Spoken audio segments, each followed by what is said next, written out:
Good people, tell me if y'all can hear me. Tell me if y'all can hear me.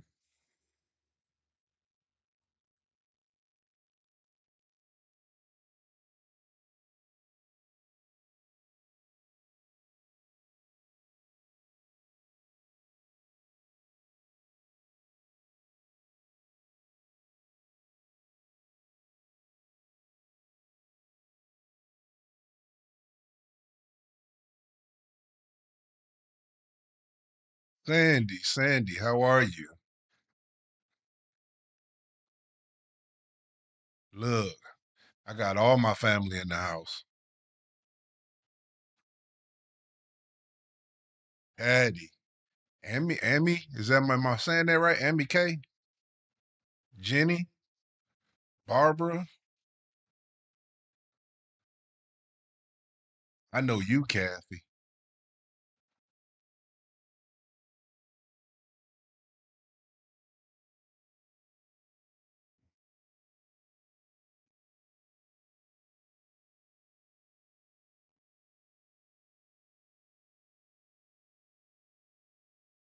Okay, good. I'm glad I got it right. Glad I got it right. That's right. Beautiful people.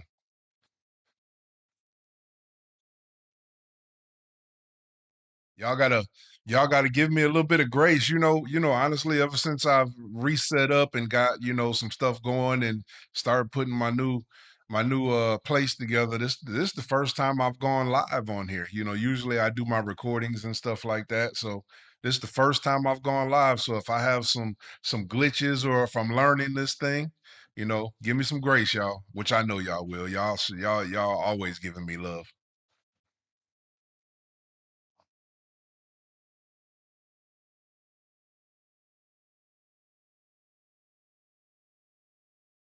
Give it a few minutes because I told everybody I was starting at 2. So I'm gonna give it a few minutes, get everybody else in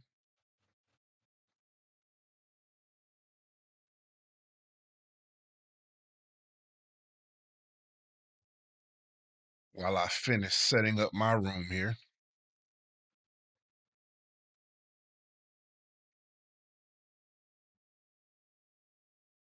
That's all right. I promise you, I'm gonna go ahead and it will be uploaded once we're done, so you can come back to it. I hope everything is good for you today when you get to work.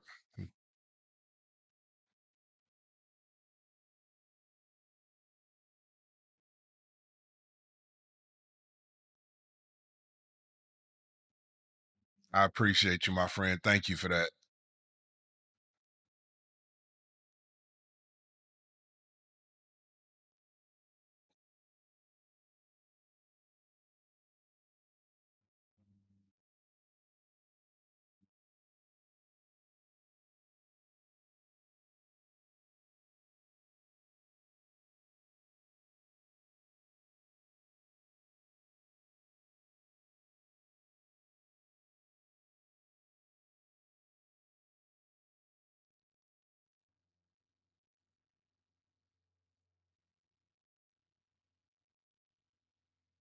Kathy Ann, hello.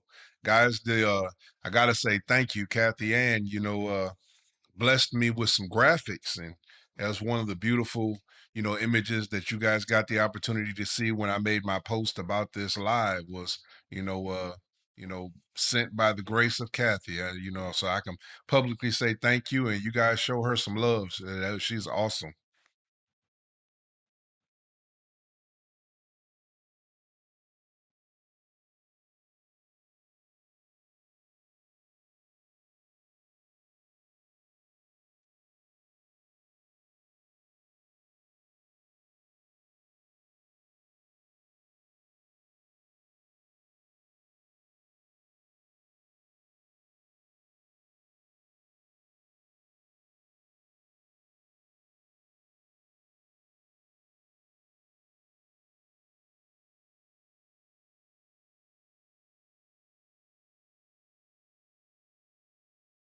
It is appreciated. It is definitely appreciated.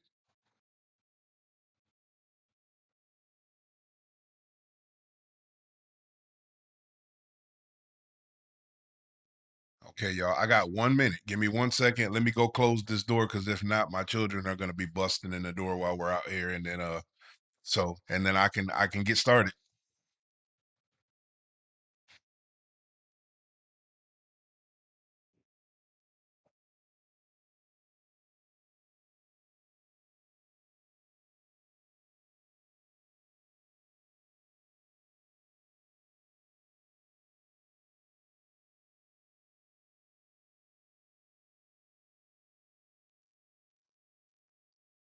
All right, all right.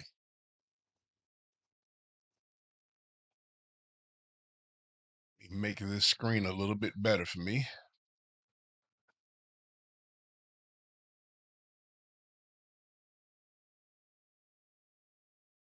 Okay. Well, we're winding up on that time. Let's see what I can get caught up on. Help you out with anything in the future, let you know. I definitely will. I definitely will. I still have the other stuff that you sent me, so don't be surprised if you see some of that. I was eternally grateful for what you did send, and very impressed, very impressed. That's one thing I'm not good with yet. Call it old age or call it just lack of interest. I'm not good with the whole AI thing. Even when I look at some people's thumbnails, I see some of the other reactors and they're creating all these fancy thumbnails and stuff like that on YouTube, and I'm like, I just screenshot my video and use the picture that I was actually using, when I recorded the video for my thumbnail. I don't get into doing all the little fancy designs and all that other kind of stuff. I'm That's just not my thing. That's all right. I'm gifted in other areas, but that is not one. Yes, yes. Please, please remember to hit the like button. Please remember to hit the like button. Thank you for that. I'm so glad. This is a blessing, right now, what I'm saying, that to have you guys take time out of your day to come join me. It's one thing that you guys take time when you can to watch my videos and to watch the content that I post for you guys, but to actually set aside the time to come spend that with me live, yeah, it really warms my heart. It really does. Ciao. Hey, yeah, as I live and breathe, as I live and breathe. The one thing that I wish with these live is I wish that I could like set up a room where I could see everybody's face because I want to meet everybody. I think I might do that one day. Is just have a day where I open up my Zoom, you know, um, and just invite people to come in and just to talk via Zoom and get to know because I want to see faces. I want to meet you guys. You guys are truly my family, and I really want to get to meet you guys. Thank you for that, Sharon. I appreciate it. I appreciate it.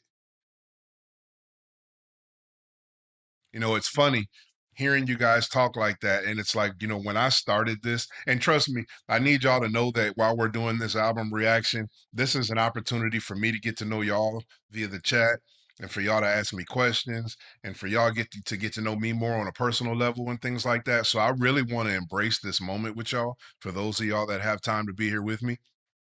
And so when I first started this channel, we are a year and 3.5, a year almost 4 months in now. Um, we started this channel, myself and my sister, back in April of last year. And this was literally just me and her. We get together, and all the time we are both diehard, like, music, fans. We both have been in the industry, in limited aspects of it. I actually was a performer, songwriter, and producer for many, many years. My sister was a songwriter, and we would sit together and we'd get together and we would spend hours upon hours upon hours. I mean, one day we were working together at the same place, and we got out of work and we sat in the parking lot for 2 hours on the hoods of our car just talking about music. It's like that's how much we really, really, really loved music. And so for a long time, I had in my mind that I would love to be able to just talk about music. That was just something that I wanted to do. And then, when I started really, I'm an old guy, so once I really started embracing like YouTube and technology and stuff like that and kind of got into social media, I saw that there was a community for reactors, for people that love music like I did. And And so I started following the Knox Hills. Um, I started following, No Life Shack, Screwface. I started following various reactors because I wanted to see what their knowledge level was, and I wanted to see if there was anything that I saw that really resonated with me, kind of like how you guys are doing with me. Um, and I'm gonna be honest, not I was like Knox is the GOAT. I was impressed beyond measure with Knox. Not really so much in his introspective aspects of music, but just in his technical skills when it came to breaking down music and how he understood the creativity of it and how he understood the technical aspects of the interior and exterior rhyme schemes and the double and triple entendres and how he was able to catch bars and stuff like that. That's always been kind of like a superpower of mine. And I don't know why. Back even when I was performing and writing music, I was able to, write songs, and I literally could sit in the studio for hours, and as the music was playing, I could write songs in my head, and I would never write it down on a piece of paper, and I could go in the booth and record it. Um, I've always been able to remember concepts and words and things like that, and I don't know what that is. That was just a gift that I was given. Um, so when I saw that he was able to do similar, it really resonated with me. Some of the others that I followed, I respect all creators and I respect, and I'm never going to talk negative about anyone. But to me, some of it is theatrical, and I've never been a big theatrical guy. I've never been that guy that's gonna jump up out of my seat and throw stuff around and scream at the top of my lungs and all that other kind of stuff. I don't. I get the entertainment value of it, but to me, it's not necessary. That's just me. That's not me talking negative about any of it. But I would rather sit and have a conversation about the music as opposed to giving you a circus. I don't think you get any value out of the circus. I didn't teach you anything other than the fact that I was entertaining. Um, so that was so I chose not to really partake in those anymore. Um, but to me, um, I like being able to sit down and discuss the nuances of music, the way music makes you feel. Um, the heart of the artist and the effort that goes into creating music from the artist's perspective, and just really being able to respect the craft. That was really big for me. Um, I've never been one to hate on uh, uh, evolution of music. So I didn't want to be that one that just hated on all the new artists that were coming out. But I'm gonna be honest with you, 90% of it is garbage to me, and it's not even because it has to be. It's because they've chose for it to be trash. It's because there are people intentionally making songs that have no meaning because just like some of the stuff I was talking about with some of the reactions, all they care about is entertainment. And I'm old school. I come from the day when people wrote songs that touched your heart. That's the reason why they had careers and we had legends that you still talk about today. Um, from the 50s, 60s, 70s because they connected with you. They were the type of songs that you made mixtapes and you made a dedication tape and gave it to your girlfriend and you say, "Hey babe, this whole thing is dedicated to you." That stuff got my attention. They were the kind of songs that when you were in a bad mood or you were feeling a type of way, you could put a song on and then you could cry to that song or you could laugh to that song. I mean, you could make love to that song. You could, that all of that you know that's the stuff that I'm endeared to. um and that's the stuff that I wanted to embrace here on Old Heads Media. So when my sister and I started the channel, we actually created the tagline, bringing the passion back to music, and we created a whole series about that on the channel, bringing the passion back to music, the day when music was made from passion, when it was made from a place of passion. It wasn't made from a place of money. And I get why they're doing it, but it was about the art first and how it connected to the listener. We always said, I heard, and I forget off the top of my head what artist it is, but the artist said music is an opportunity for a person to connect their soul to the soul of someone else. So it's like I can take what's in my heart and put it on something that can connect to millions of people around the world, the same way that Ren does. And that's one of the reasons why I'm so in love with Ren now, because I see that all of his music, regardless of how you feel about it, comes from a place of passion. And so, but so that's why we started this channel. We started this channel because we wanted to talk about real music. And I hope that you guys, I know some of you have, but I hope that you guys do more. I know you're here for Ren, and I love that. I love that. And I'm not ever going to deter that because I'm here for Ren too. But I hope you guys will take the opportunity at times to check out some of the other stuff. Now, there's going to be stuff. There's stuff that I review just for the sake of reviewing that I don't like. And if I review it once and I don't like it, you'll never see it on my channel again. I'm sorry. I'm not gonna listen to a song just because people want me to react to a song. If I react to it, it's going to be something that I'm interested in seeing or hear or listening to. I'm authentic. I'm real. I guarantee you that if you see something on my channel, it was authentically something I cared about.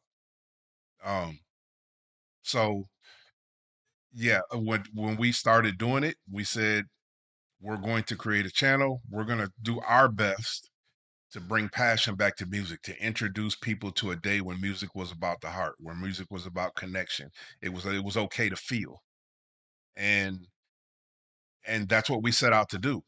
And in the last year and 3 months now, here we are. And I'm more in love with it now than I ever have been. And I'm glad that I did take the leap. I called my sister on the phone, and this was a brainchild that I had. Let's go ahead and try it. I called her and I said, "You and I are the ones that talk better than anybody about music, about life, about reality, about, feelings, all that kind of stuff. I don't want to do this with anyone but you." And she said, "Cool. Tell me when." So, with no camera, we didn't have any camera. We just basically used the monitor camera, which was terrible. We had no microphones. We just used the monitor, microphones, poor lighting, everything, and just said, let's just start recording. And I didn't even know how to use like recording or streaming software or any of that kind of stuff then. We literally logged on to Zoom and I hit the record button on Zoom. We recorded our Zoom meeting listening to music, and then I uploaded that to YouTube. That's how we started. And we've been coming along little by little ever since, to the point that we are now. And I'm still growing. Oh, and I'm working on that, by the way. If you please, if you guys haven't joined the Patreon, I understand some people don't like juggling multiple platforms, and I'm okay with that. I'm okay with that. But on the Patreon, I'm working to actually do things over there that I don't do over here. And one of the things that I'm doing is kind of setting up um, kind of like a classroom setting, and I'm doing little things from time to time about the history of hip hop, and I'm going to be discussing things like that. And if you're worried about, I know Patreon is a platform for memberships, for paid memberships and stuff like that, and I, from the bottom of my heart, I appreciate those who have chosen to join, and join with the paid subscription. But I've set my channel up to where, at first when I set it up, I tried to follow the cookie cutter sort of theme where I would set it up to where you had to be certain tiers and certain levels to interact with certain things over there. And then I said, that's not me. That's not who I am. So I'm not doing this to get, to become a millionaire. If that happens, hey, I'm not gonna throw it back. But that's not why I'm doing this. So um you know the paid memberships over there are by choice. They're you guys saying, we love what you do and we want to support the channel, so we're going to sign up for these paid memberships. But I have said that I'm going to make all of my stuff available to everyone that chooses to join me on Patreon. So whether you're a free member or a paid member, you're going to be able to see what I do over there. I'm not going to get into that sort of greed. Um, like I said, so the paid memberships are your way of saying thank you and supporting me. But I'm not making those mandatory to be able to see my stuff. I'm just not doing that. I can't bring my heart to let me do that. So I do understand why some people do it, but I can't do it. So anyway, yeah, we started the channel, we started recording, and we're here now. And I have all of you guys as my passionate, friends and family. Now I'm still working out what we're gonna call. I have a couple of things in my brain that I thought about calling. Everybody's got me calling, Professor Michael. I thought about Professor O, you know, Professor O H. You know what I'm saying? That I would start calling myself. And I started thinking about you guys and what I was going to call you guys or what you guys were going to call yourselves as members of Old Heads Media. I've thought about a couple of things like M Class. You know what I'm saying? People log in with M Class. You know what I'm saying? M Class short for Master Class, the Master Class at Professor O at the you get it. Maybe cheesy, but I thought about that. Um, I thought about calling you guys. I thought about calling you guys the alumni. Like alumni, people that actually are connected to, participate with, support. You know, a university. So I thought about calling you guys the alumni. You know, I don't know. I'm tossing a bunch of stuff around. You guys tell me what you like. Um, that's another thing that we'll talk about while we're on here. Taking roll call. That's right, Kathy. That's right.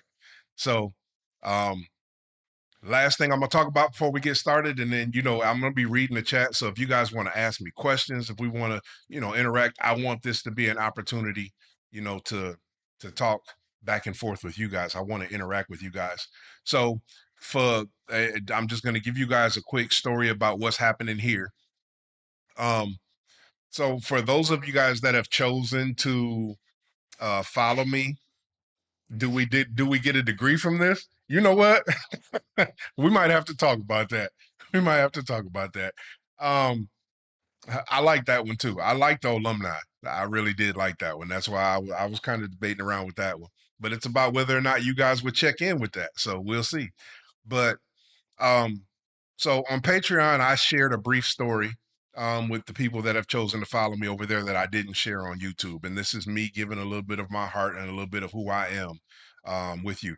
I have introduced her to Ren Sharon, but she hasn't been able to participate in all the things and she hasn't gone into the rabbit hole yet. So um, I introduced her when I did High Ren, and I introduced her when I did, I think it was Down the Road, but she hasn't really dug into to Ren yet. So I'm looking forward to that, to that opportunity with her. Um, but I shared some things on Patreon that I haven't shared with you guys on YouTube yet. So if you're not following me on Patreon, you wouldn't know this. But I'm going to give you a piece of my heart and a piece of what this is and why the surrounding changed and things like that. I didn't go out and get some sort of professional studio. So my family and I had got into a point not too long ago. um I'm sure all you guys remember that there was a period that I disappeared for about a week, maybe a week and a half, and everybody was asking me, are you okay? Where are you at? During that period of about a week and a half, my family and I went through I'm going to call it a moment, a season of life, where we ended up losing our home. We had some financial issues and things were hard for us, and we ended up losing our home, and we ended up having to find another place to shelter ourselves. So, we were blessed with another place, not as nice as what we had, but it was a roof over our head. So I was thankful for that.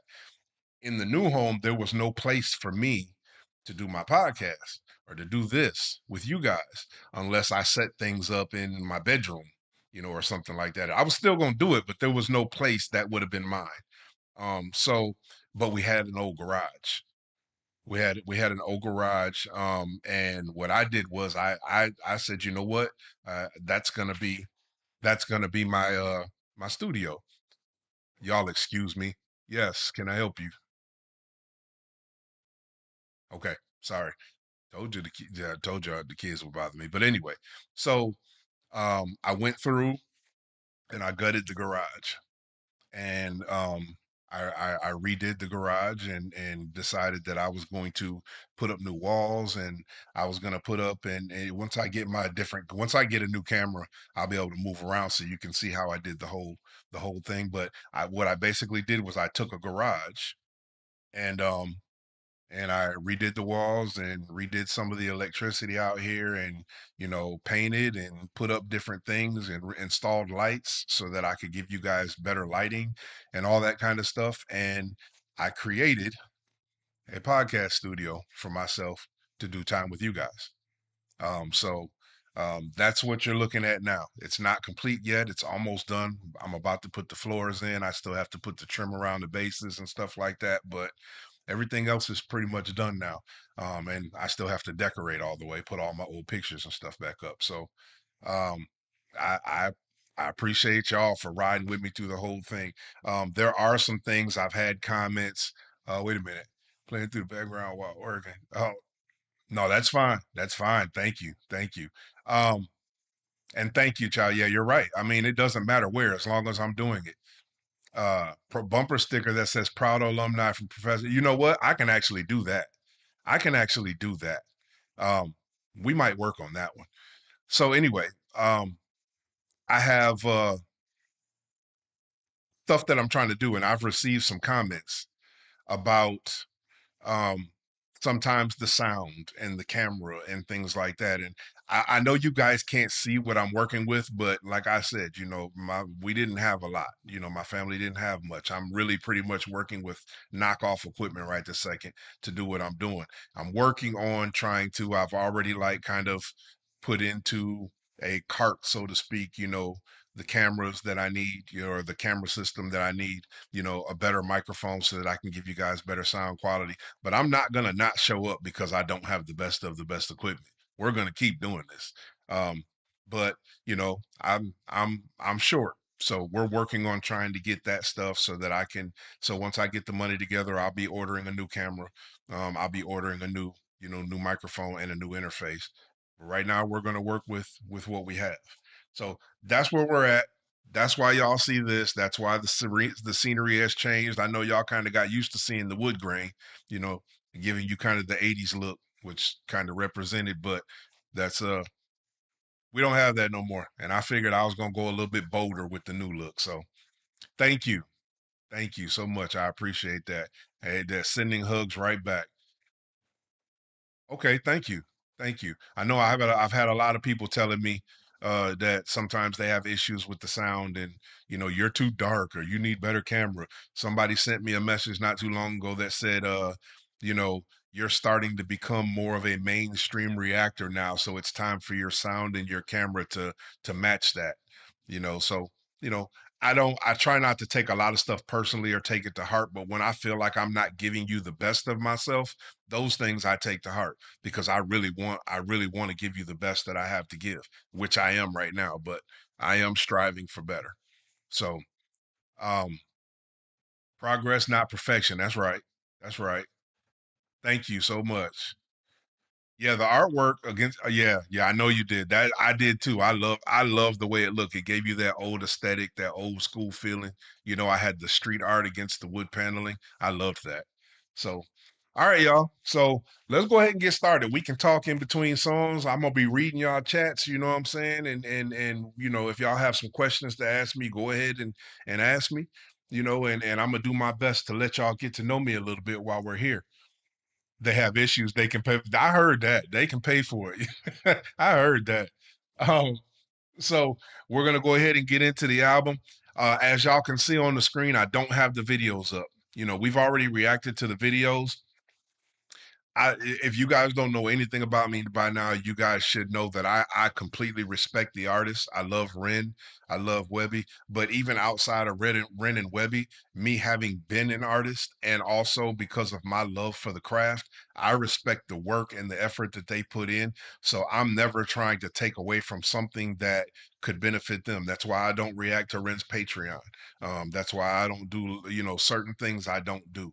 And this particular case. we've already reacted to the videos. I'm not going to monopolize the opportunity to react to his videos just because Ring gives us permission to. You know what I mean? This is an album that they worked hard on, and it's an opportunity for them. And it's our job to make sure that they streams go up. So if I'm going to be doing something like this is my opportunity to benefit them. I'm going to play directly from their stream. So that way it can get their stream count up. I want them to get paid for it. It's not about me. So this time we won't be reacting to the video. We're going to actually react to the stream. I've already purchased the CD. I tried to get it all. I've already purchased the CD. I've purchased the vinyl, and I purchased some of their merch. Just because I wanna show love. You know what I mean? In whatever way I possibly can. I don't know why. Webby's commented on a couple of the videos so far, but Ren hasn't said anything yet. I don't think he's seen any of my videos yet. So I'm hoping that one day he'll get a chance to check them out and tell how much I really respect and love his craft. But if that comes, great. If not, it's just an honor for me to be able to do it in the first place. Laser Child. That's all right. Yeah, you late out. I gotta pick with you a little bit. Laser Child, guys, that's my brother. You guys have seen him on a couple of the reactions with me, and he keeps me on my toes for sure. Let's go ahead and get into it. The first song we got today is Madhouse. I'm sure all of you guys have heard the albums multiple times now, but let's go ahead and get started with it. I'm anxious to hear it now because this is the first time that I've had the opportunity to play the album through. I do certain things on purpose, guys. I don't watch now I do watch other reactions after I've done a reaction, because I want to see how in sync we are, how much I got some stuff or what did I miss, and I listen to you guys in the chats. But there's a lot of times that the what is hilarious in the cupboard? What is the PYOOB? What are you trying to say there?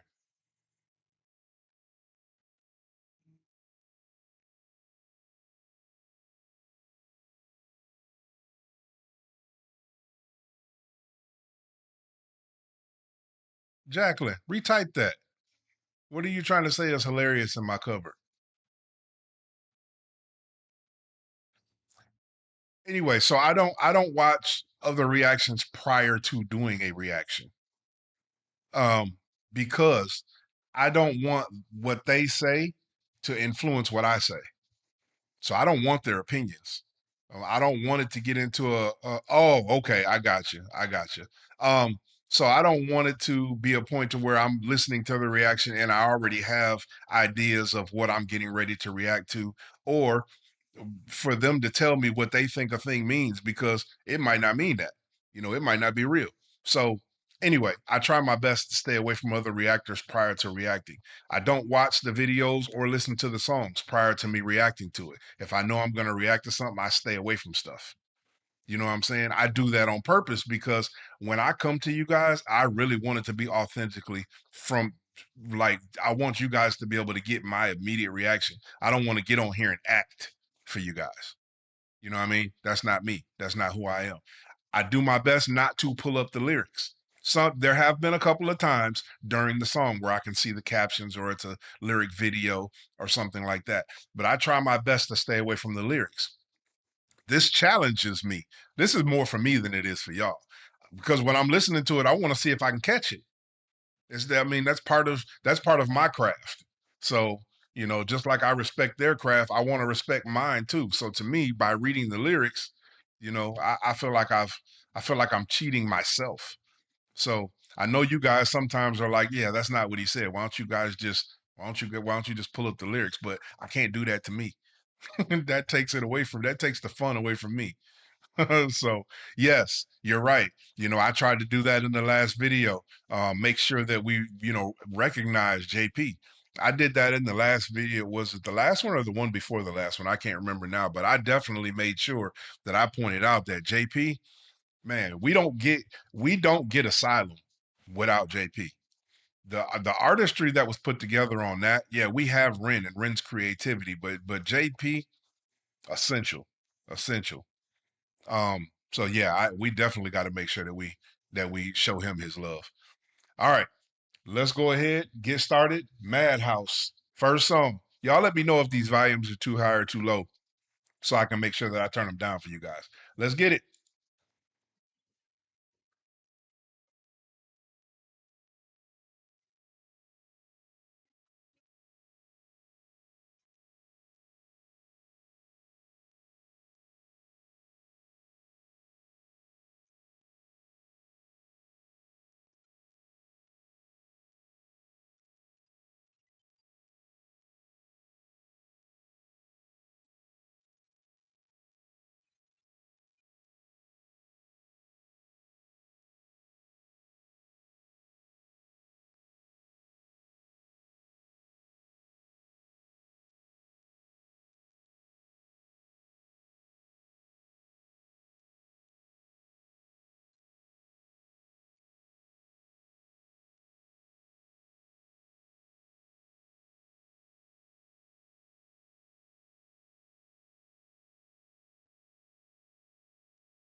I still love the cadence that he used on that. So that's crazy.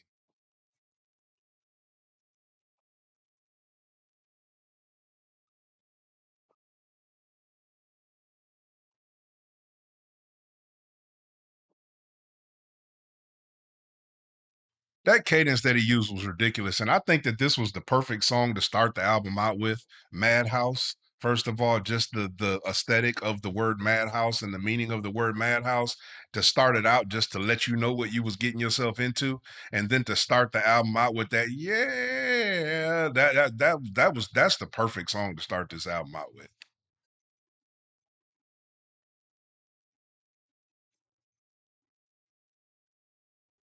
Oh, hold on. I gotta go back. Hold on. I didn't know y'all didn't have no sound. Hold on one second. That ain't gonna work. Because the sound, somebody said, at least he's digging it. But the sound is playing perfectly on my end. Hold on one second. I don't know what the hell is going on. Hold on. I told y'all this is my first time doing this, but y'all should have had, there should have been some sound on here for you though.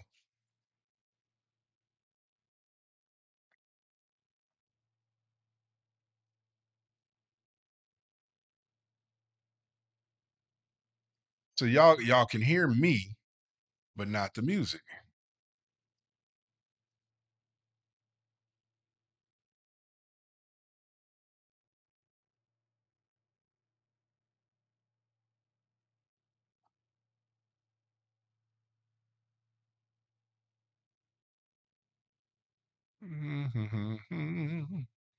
I'm sorry, y'all. I will get it together. I promise I will.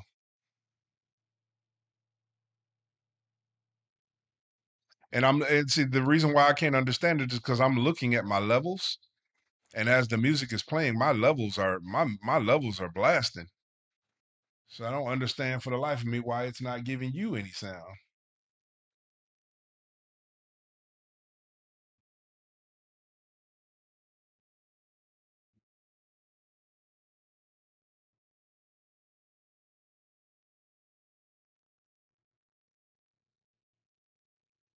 Can you guys still not hear that?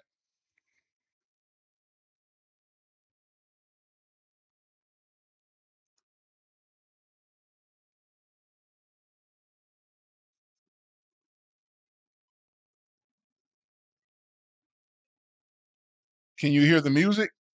You still can't hear the music? My levels are blasting over here. I don't understand for the life of me why you can't hear it.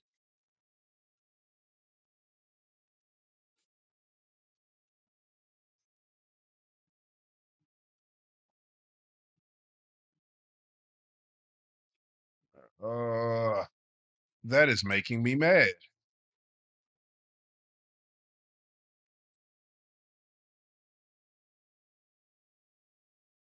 Okay, I'm looking at everything it's saying. My streaming health is perfect.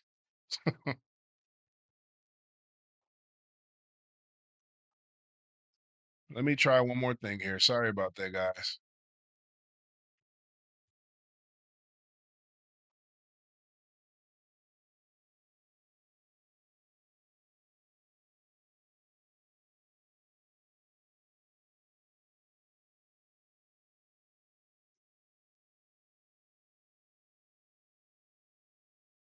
And this is crazy because it's showing me that everything is perfect.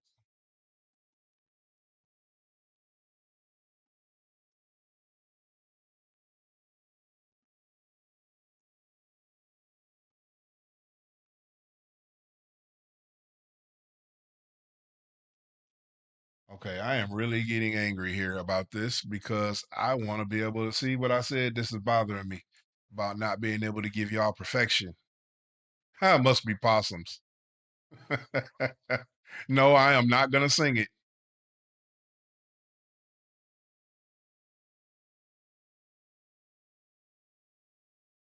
No, no, it's set for it's set. It's not even set for my headphones. You see, I don't even have them on today. I don't even have my headphones on today. It's actually set for you guys. Um,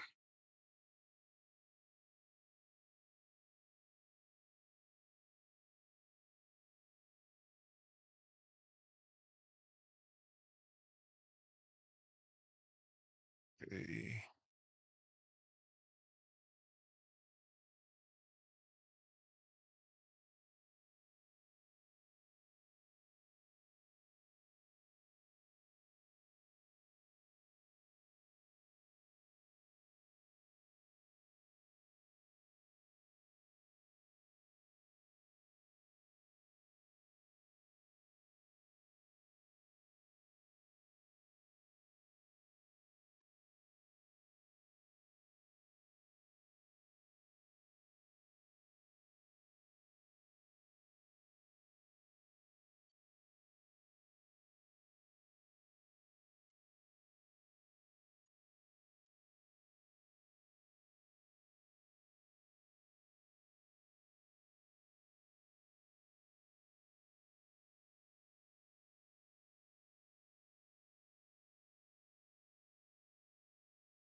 yeah, I may have to do that.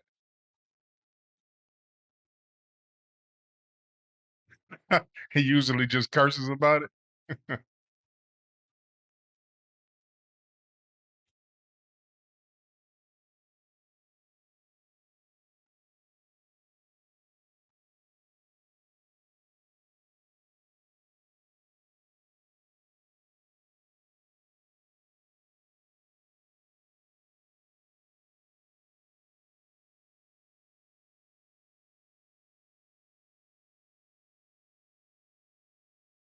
I am actually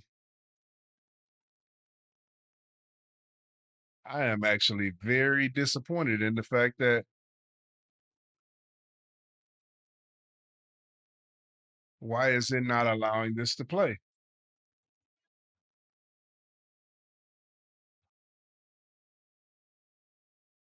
You know what? I'm gonna try something else, y'all. Give me 1 second. I'm gonna try to see if I can't bypass their foolishness.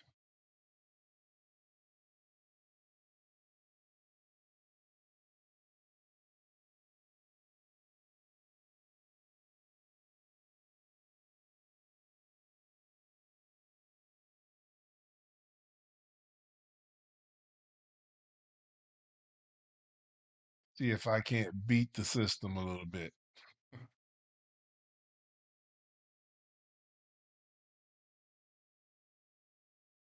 If this is the case, then I may end up having to play the videos. I didn't want to, but they won't let me play the album on here.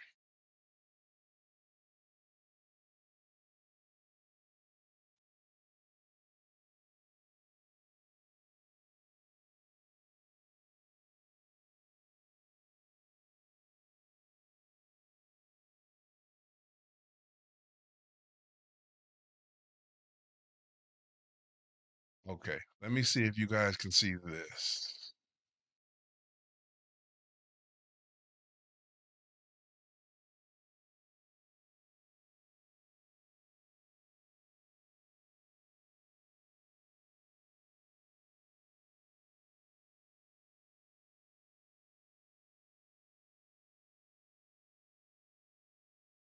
getting it together. Properties.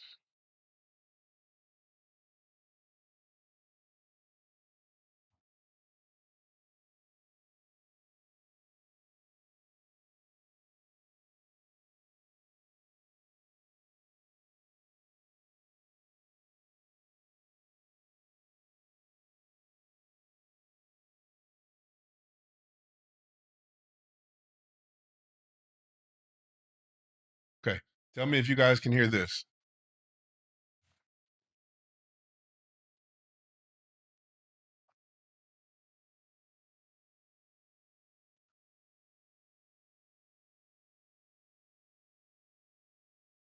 Can you guys hear the audio now?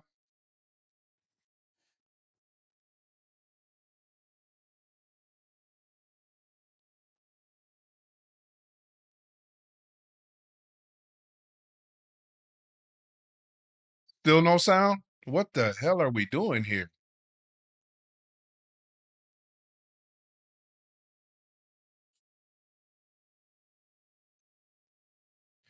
I don't know what the hell YouTube is doing and why they won't let me post my audio.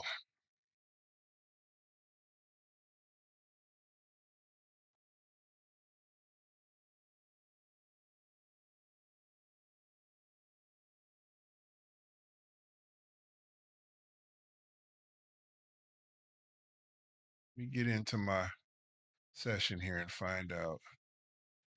You know what? If they don't let me get in here in just a second, then I'm just gonna have to just talk to y'all and we're gonna have to just hang out together for a second. Cause I got you on here now and I don't want to hang up on you. I'm loving the time, but I want to be able to do this album reaction with you. Hold on. Got those captions.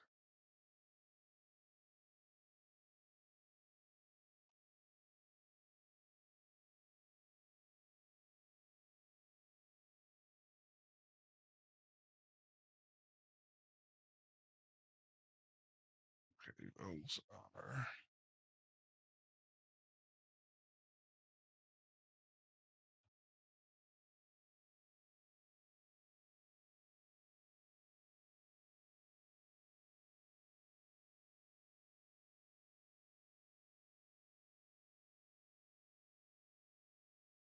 I have no idea what is going on here. It's really annoying.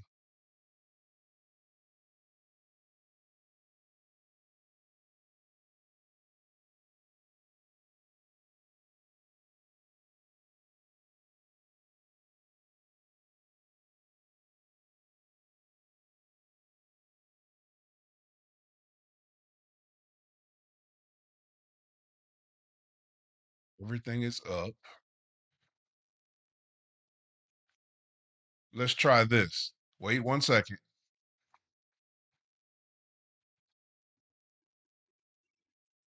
Do you hear anything?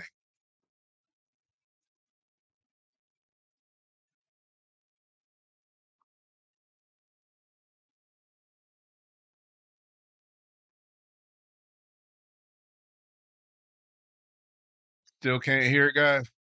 I am not sitting back in my chair eating an apple, ladies and gentlemen. Stop it.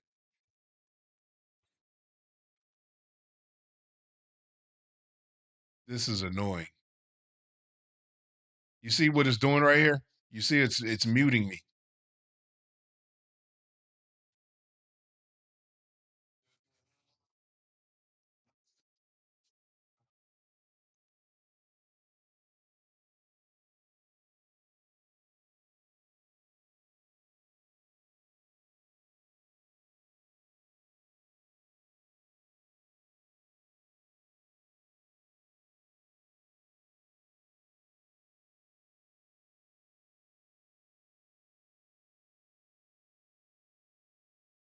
I need to. I need to. Yeah, I hear it loud and clear. It's loud and clear for me. It's showing in my monitors that it's playing for you guys. You said OBS is what?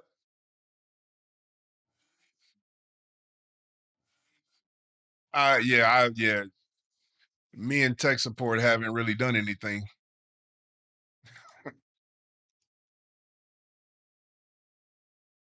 I don't have my headphones on. Maybe I need to turn it on. Let me turn on my headphones and see if that helps. I see that. Let's try it.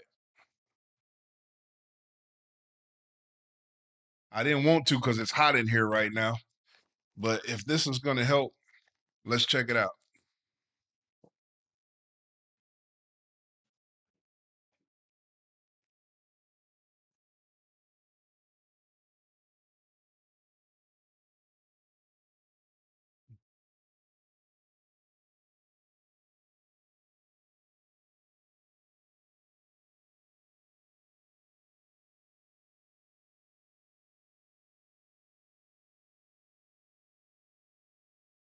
Still can't hear it?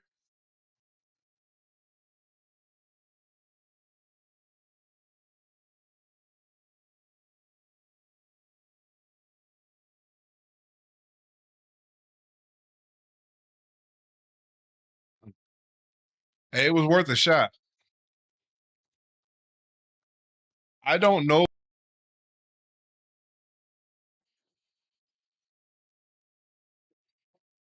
Yeah, it says sing along. It's funny, like I know y'all could hear the song as it was playing anyway, or even without the audio. I don't know why. I just got hot as hell in here all of a sudden. Um, but is my bar low hell? Stop it. Stop it. Um, I don't know what's going on here. Like I told y'all when we first jumped on, this is my first time going live. So I haven't been able to figure out the nuances of it.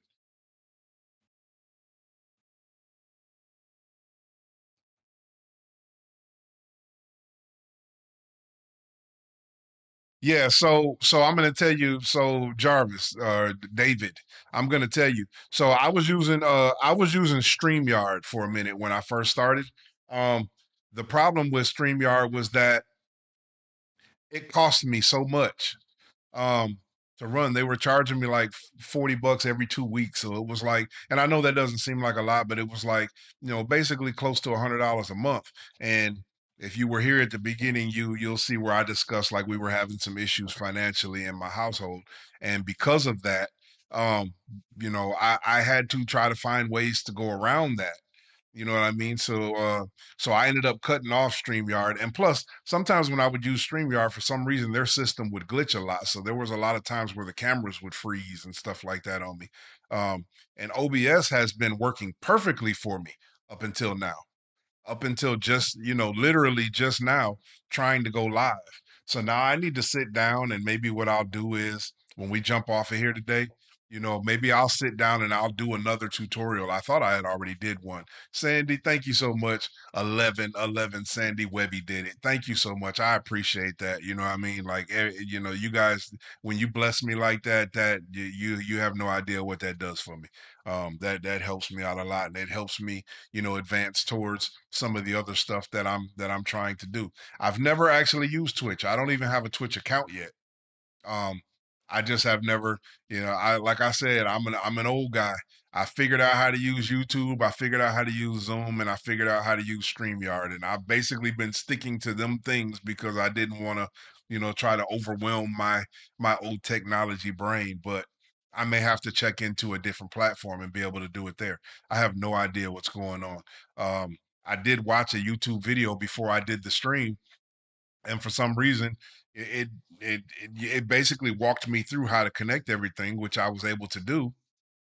um Maybe have one of us on so we can yeah, that's not a bad idea either. That's not a bad idea either.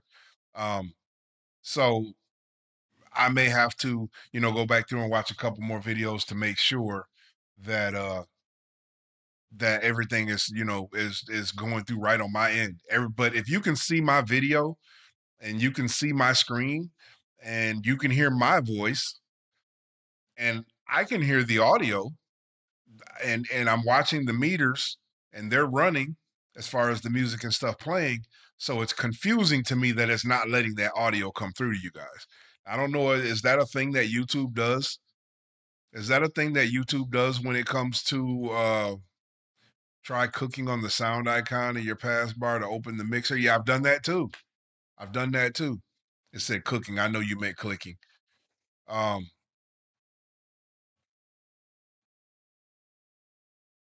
Let me see. I'll try a couple other things, but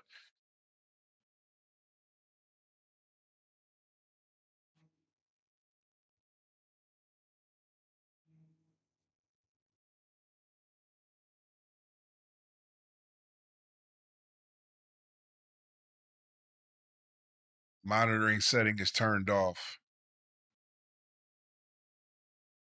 Yeah, I'm gonna have to play with it. I'm gonna have to go through and I'm gonna have to, figure this out.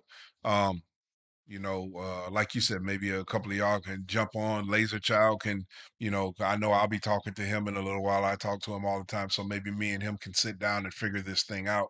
Um, so that I can schedule, you know, maybe tomorrow or one of the other days so that we can try this again.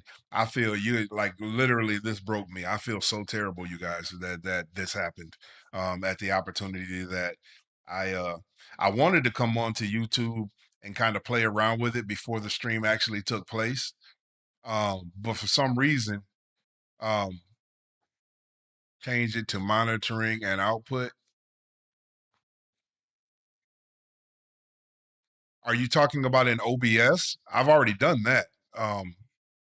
Or are you talking about on YouTube? I don't even see that on YouTube. Let me see.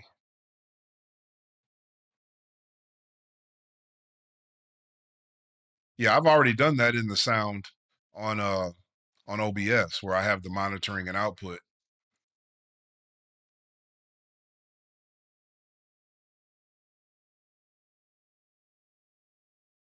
Let me see.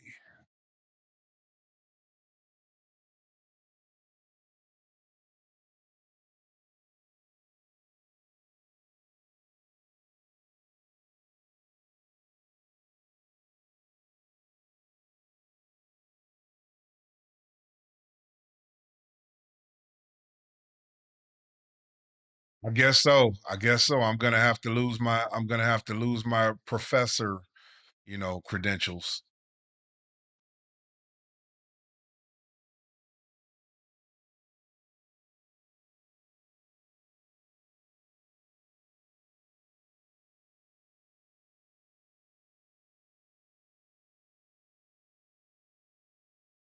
We're here for moral support since we suck at tech support.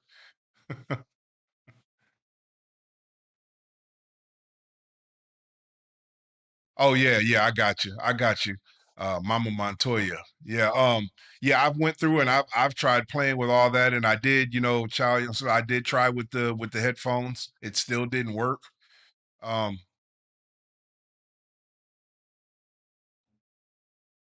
yeah, yeah, I do. I feel terrible. Like I said, I tried to go into YouTube. My intention was to go on and do like a run so that I could get all the kinks worked out before we jumped on and did this. But every time I tried to do it, I couldn't figure out how to do it without actually going live. And I didn't want to go in and start a live and then everybody jump on and I'm in here just playing around with stuff. But I guess that's what ended up happening anyway, so it wouldn't hurt, right? But um okay, so here's what I'll do for now. Since I don't have the opportunity to get the sound to you through the album, um this is an opportunity I guess for you guys.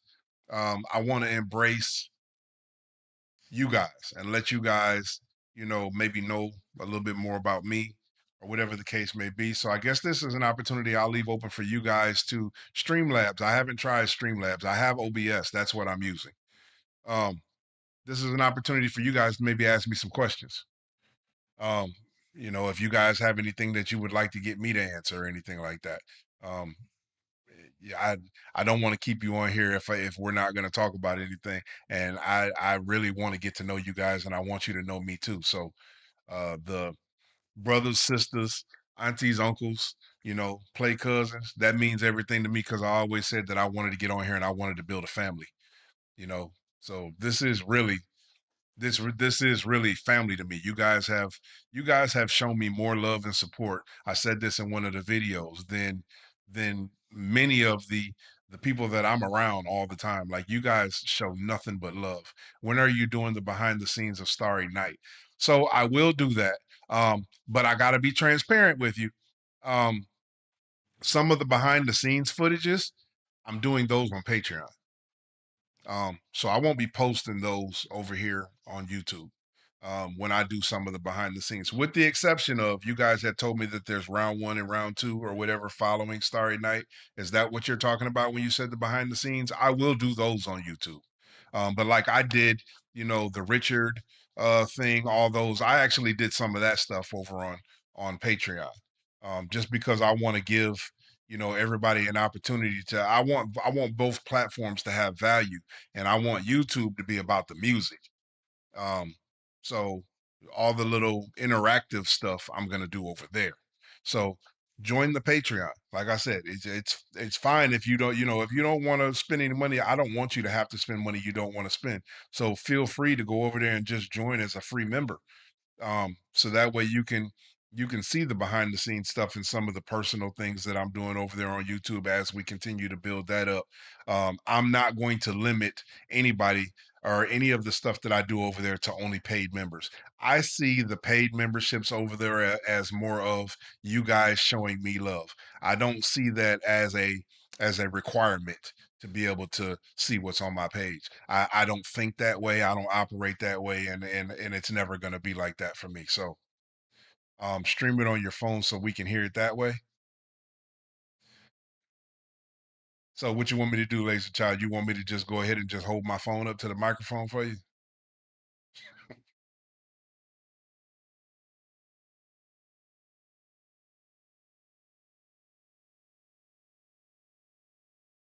What artists or bands inspired you to start making music? That's a good question, actually. So I come from what made me fall in love with music and what inspired me to make music are two different things, if I'm being transparent with you. What made me fall in love with music is I come from the day back where we had the 8 tracks and we had the vinyl, and hell, I come from the days of Laserdisc, and I come from all those things. And I remember uh the very first album, when I was growing up. you know I started my life off. I do have my father now, but I started my life out as just with me and my mother. And um for those of y'all that can't tell by my appearance, I'm a mixed individual. I'm multiracial, you know what I mean? And my mother is white. So I grew up born starting out, you know, uh listening to the stuff that she listened to. And so my first real recollection of music was listening to stuff like Kenny Rogers, The Gambler, Lady, all that kind of stuff. I started falling in love with music back then, but my mother also had an affinity for like soul music. So she also had the Teddy Pendergrass, and she also had the Lionel Richie and the Commodores. She had all that stuff. So I grew up listening to that stuff. Um, but 1984, no, 1983, going into 1984 was when I decided that I wanted to make music. I remember it like it was yesterday. Um, there was this thing that I wanted for you. Everybody remembers the days of the dual cassette player. And in the community that I grew up in, like I said, I was big into listening to music and stuff like that. And I had already heard, Run DMC that I was falling in love with. I had already heard all that kind of stuff. I had already heard the Rapper's Delight. I had heard all that stuff. Um, so listening to the radio all the time, I was already starting to fall in love with music and hip hop. But what made me actually want to do it was we went to the store one time and I saw this triple cassette player. It's going to sound weird, but it had the dual cassettes on the front of it, and it had another cassette player on the top of the radio that would come out and double as a Walkman. And I fell in love with it. Nobody else I had ever seen had ever said that, had ever had that. So I told my mom, I want this for Christmas. I got to have it for Christmas. And but we didn't, my family didn't have any money, so I didn't think I was going to get it. She ended up buying me that for Christmas, and she bought me a Fat Boys cassette tape to go along with it, and it was the Fat Boys' very first album. And I remember putting that cassette tape on, and I think I played the spindles off of that cassette tape. But as I was playing it, I also memorized it, and I would be rapping it. And ironically, where I was growing up, the other people around me, because again, at that point, I was kind of in a white, area. Um, the people around me hadn't heard that stuff. So when I was rapping it to them, or when I was rapping it around them, they were being entertained by me rapping the Fat Boys music. And from that point on, it was from that point on that I said, "Oh man, I like the way that this feels." And so I started practicing writing it, and I got better and got better and got better at actually doing it. So me actually getting into the music industry and becoming an entertainer, performer, producer, or whatever you want to call it, I can attribute all of my interaction with music to the Fat Boys' very first album. That's that's how it was for me.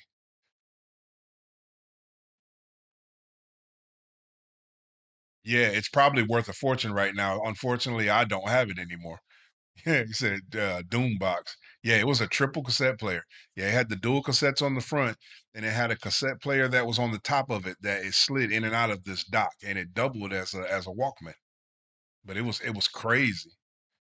What does the professor do outside of YouTube, like work and stuff? I don't know if you have told this. No, I haven't told this to the people. So I'm dual focused right this second. So outside of work, I do professional protection services. So that's a glorified way of saying I'm a bodyguard. So outside of work, or outside of YouTube, I actually do celebrity protection. So right now I live in Nashville, but I'm actually licensed to be able to go anywhere in the country. And I do bodyguard work for, executives, professionals, celebrities, things like that. So when people come to the Nashville area, and they have, promotions and stuff like that going on, they would, contact me or contact my agency to actually, you know, basically escort them while they're in town and protect them from, getting in trouble, basically. So, but I kind of backed away from that because, in the world that we live in today, I kind of sat down and I had a conversation with my family and stuff like that. And I had been doing it for a while. So I told them, I said, I don't want to. Yeah, I had gotten to a point to where yeah, I realized every time I walked out of the door, it might be the last time I say goodbye because of the world we live in, and protection is not an easy job to have. So, and I just decided that I don't want to dodge bullets for the rest of my life. So, um, I've actually, I'm still licensed, but I haven't taken a gig in quite a while, um, because I don't have that in me anymore. Also, on top of that, I own a travel business.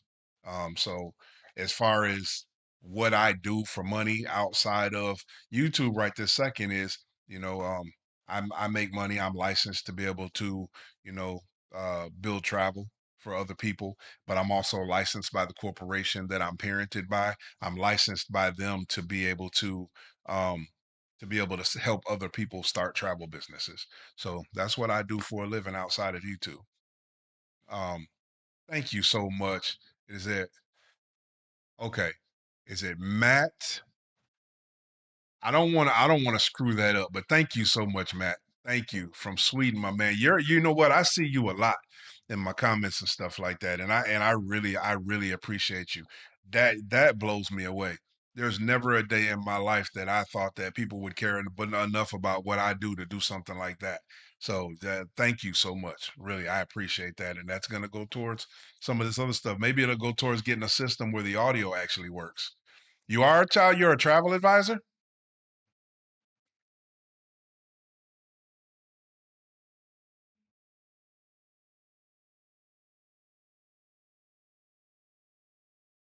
Let me see. Did I miss any questions? What was I advertising?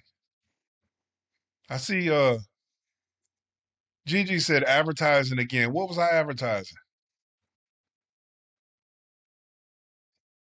Roughly how old were you then, Professor? I started making music. I wrote my very first song when I was 11, if you could believe that. I wrote my very first song when I was 11 years old. I performed my very first song on stage when I was 13. And I've been in it ever since then. And what year were you born? Okay, so y'all gonna make me give it away. I've been trying to hide that, but no, I was born in 1973. I am 53 years old, guys. Everybody's always wondering how old I am. I see people all the time saying you're not old as me, and I was like, I don't think I've ever mentioned my age. But for those of you that have chosen to join me today, it stays between us. I am 53 years old. I was born June 1st, 1973.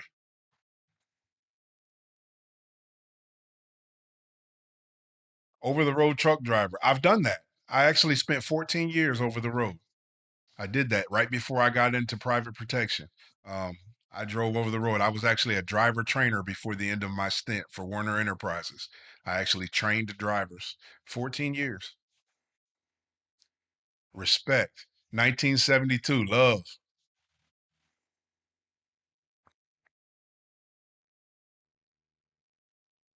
Oh. YouTube stopped the live show for you too. Advertising, not your fault. Okay, I got you. I got you. Um, I was about to ask you if that was the cat typing. Been in the business since 1994 and went independent a few years ago. I'm a one woman agency now. That is awesome. I actually got into the business. I started my travel business 2019. So it's been about 7 years for me. But I started my business in 2019, completely independent. But like I said, I did have a parent agency. Um, but I'm actually licensed through that parent agency to also be able to sell businesses to other people as well. So I'm kind of twofold. Other than that, as far as the travel goes, I'm completely independent. So, but I love that. Yeah, awesome. I might have to pick your brain sometimes. Maybe we can bounce some ideas off each other. Weirdest, strangest, funniest experience you've had at work? Are you talking about in the protection agency? Because if I tell you, then I might have to send somebody after you. I can't tell secrets. Was that is that what you're talking about in the bodyguard work? 1970. Yep, you got me by 3 years. 75. I love it. 71, 73 here. Okay. Look, not only are we in the same business, we the same age. 61. I love it.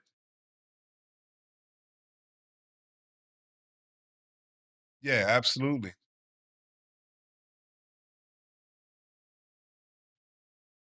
Yeah.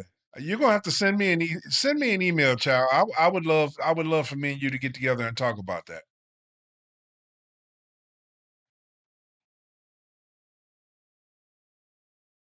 Let me see. So the weirdest, funniest. Um, You're not live. You didn't miss. You're not late. You didn't miss anything because evidently YouTube doesn't want to let me be great today. 75. I love it. Yes, it is. Broad spectrum. 1980, 1965, 61. I love this. I love this. Shit, I'm young here. uh, Whatever I think is the best story. Um, in the I will say this. I'm not gonna go into the long details of it, but let's just say sometimes in private protection and in bodyguard work, sometimes you have to actually uh you have to actually get physical with people. Um and we had an incident at one point where sometimes you have to actually get physical with the people that you're hired to protect in order to protect them. Um but there was an instance in one situation where I ended up having to go into the hotel room of a very uh a very well respected person. I'll leave it at that, and pull them out. But the unfortunate part about pulling them out is that they were nude at the time, and I had to like grab hold of another man while he was nude and yank him out of a room, and that was probably the most uncomfortable and weirdest thing I've had to do. It's just I want I wanted to if I didn't have to, he would have damn sure been left in there. I wasn't gonna grab him, but it got to the point to where I had to grab him. About the alumni name, don't think that people outside the U.S. even know what it means. You know what? Don't even know how to write anymore. Stop it. Be nice. You might be right about the not knowing what that means though. 77 here. All right, 92. You're still great. Thank you for that. Thank you so much. What do you mean protect them from themselves? Yes. Yes. We're almost twins, laser child.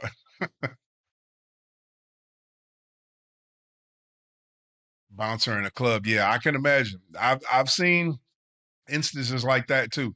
Um the bouncers, you got a hard job.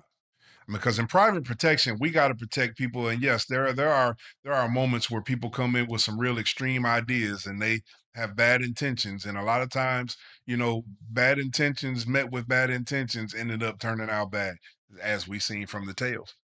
but but um you guys, your job is to deal with irate individuals every day.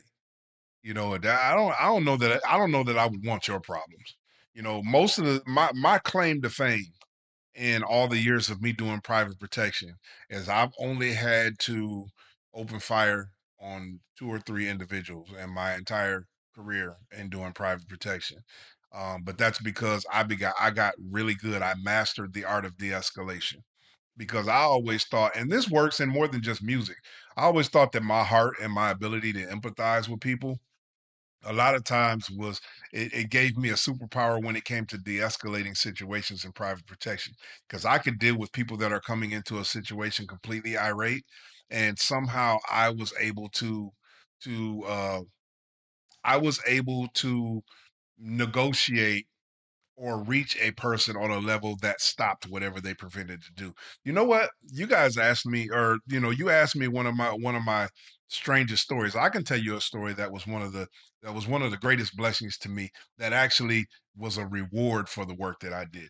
I had a situation where this was in a facility. I was actually contracted at the time not to cover an individual. It was to cover an entire facility, but I had dealt with a gentleman in that facility for months and months and months while we were working in that facility. And in that moment, uh, the guy came in one day and he had a backpack on. I didn't think nothing of it because we talked. Like he was there every day. We talked all the time. Um, so in the conversations and in talking and stuff like that, we got on a conversation, and I don't even know why I was steered in this direction when talking to him, but we got on a conversation about life and about relationships and about being in love and about these kind of things. And we started talking, and he's asking me questions, and I'm kind of imparting whatever wisdom I thought I had at the time onto him. And uh, these are things that I didn't know was happening, and me and him ended up talking for probably 4 or 5 hours that night. And by the end of the night, um, he confessed to me. He was like, "I want to tell you something," and I said, "What's that?" And he said, "I want to give you this bag," and he gave me his duffel bag. And I was like, "Why are you giving me your bag?" He was like, "Because I think that it's best that you have it." Long story short, the duffel bag was full of artillery. It was full of ammunition, full of things that could harm people. Um, and the story was that the gentleman that I had been talking to for months actually came to get that job intentionally because he found out that his spouse was having an affair on him. And the spouse and the gentleman that she was having the affair with worked in the building that I was hired to cover. And that night he had came to work with the intention of making both of them go to sleep. But somehow, because I unknowingly got in the way and started having a conversation with this guy, by the end of the night, he gave me his bag. And both of them went on to make it through the night. He was able to walk away from the situation without harming anyone, without getting in any trouble. And the bigger blessing of it is I ran into that same gentleman about a year later, and he told me that he and his wife had ended up reconciling and that they were back together and they had a new child and everything was beautiful. Because for some reason that night, I ended up in his path and we were able to have a conversation. Um, and I just thought to myself after going home that night, what if I wouldn't have taken that gig? What if I would have turned that one down? You know? So sometimes you can be a blessing even when you don't mean to be.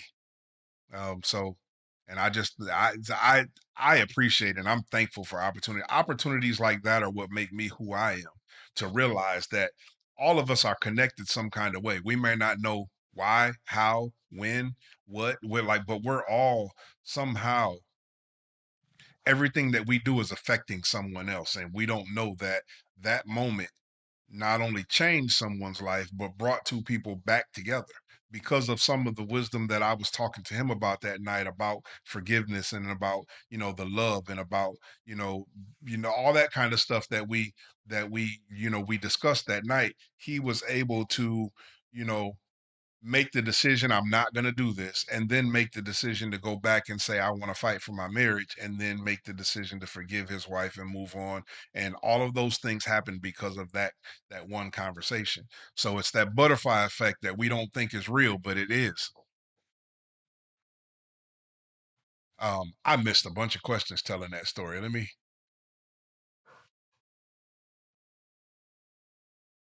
Let's see here.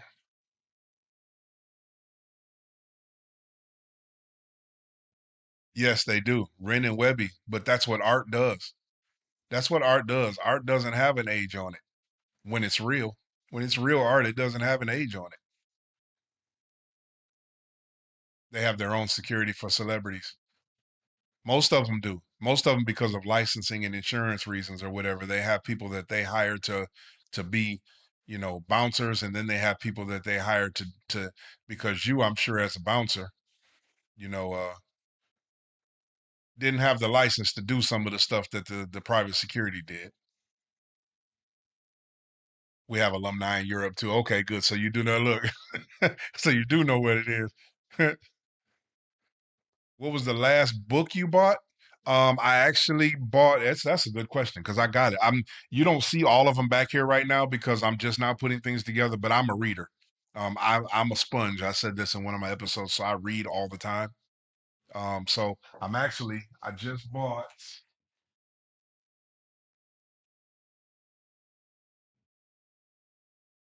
I just bought and am reading. I don't know if you guys can see it, but I'm reading this book right here. Um, Atomic Habits. That's the last book that I bought. I'm reading that now. Um, that's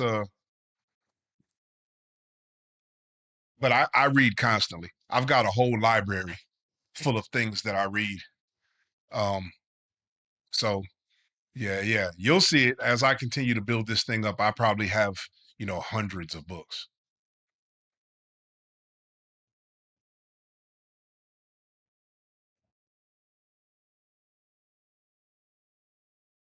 Yeah, I rate people almost like a teacher in the line of duty. Yep. Good music, no matter what age. That's right. De-escalation is definitely a preferred option. Yeah, because like the couple of times that I've had to go deeper is not something that you ever forget. Without going into politics or religion, what are your thoughts about piecing our world back together instead of being divisive on a global level? Well, the first, you know what, I can honestly say that I can answer that question without being political or religious because it starts with listening. That's it. That's the answer. And the thing is, I don't know if I don't know if we have the ability to do it um, on a global scale. I think it has to start in isolation. And what I mean is, well, the key to it all is listening. We don't take enough time to listen to each other. Everybody has an opinion. Everybody has an opinion on how they think something should be. But unfortunately, because of different upbringings, because of different experiences in life, because of different trials and tribulations, because all those things cause each person that walks this earth to have a different opinion. So even if you agree with someone about something, the way that you came to that decision, was based on a different experience. So we can empathize in general, but no one will ever know exactly what feeling led to that thing or whatever it is except for you. I said all that just to say, so it starts with having the openness enough to sit down and actually listen to someone instead of trying to impose your opinion on someone else, you know, listening to them and then be empathetic enough to understand that they're entitled to that feeling. But here's the thing. When you're talking about when you're talking about um changing on a global scale, the problem with that is where the work begins, most people aren't willing to do. You know, this is a good actual example of it right here. You got this group of renegades that all actually understand that we're different people, but they found something that they love, and because of something that they love, they're able to actually meet each other where they are. And I guarantee you, 90% of you guys talking in this chat, if you met in person, would probably be like, "Dang, you're not at all what I thought you were." And it comes from because you found a mutual thing that you were willing to put aside all of the preconceived notions about. You see what I'm saying? And we can have a conversation and show love because of the common love that we have for this one thing. I think change starts internally. It's when everybody gets to a point to where it realize that, I gotta stop pointing the finger at the world around me and start deciding what I'm going to do or what I'm going to bring better to the world. And if each person is commonly focused on bringing a better version of themselves to the world, then the world as a whole gets better because all the pieces are getting better. Does it make sense? Um, but most people are afraid to look internally. Most people don't want to deal with their own shit. They just don't. That's actually that's a great question, but it's actually kind of a loaded question. Um, and honestly, you want to know the truth? You said without talking about politics and religion, you know, getting back together instead of being divisive on a global level. Here's the answer to that: we have to get rid of conversations about politics and religion. That's it. Politics and religion are generally the reason all the divisiveness is happening. Those conversations lead a lot of that stuff. Um, Mom settled back in. Okay, dang, diffusion. Wow, that's crazy. Yeah, right place at the right time. I am really given how untechnical I am because I'm slow. You're not late, Vicky. Never late. You're here. Yeah, I've got a lot of different books on my bookshelf since you were in the book club. Yeah. Yeah, that's fitting. Power of Now. I have that book. I have that book. Have you read David Goggins' Can't Hurt Me? I have not read that one, but now I will. I really am a sponge. I love information. So, what book really impacted you? That is a good one. Um, I don't know if that one's on my shelf.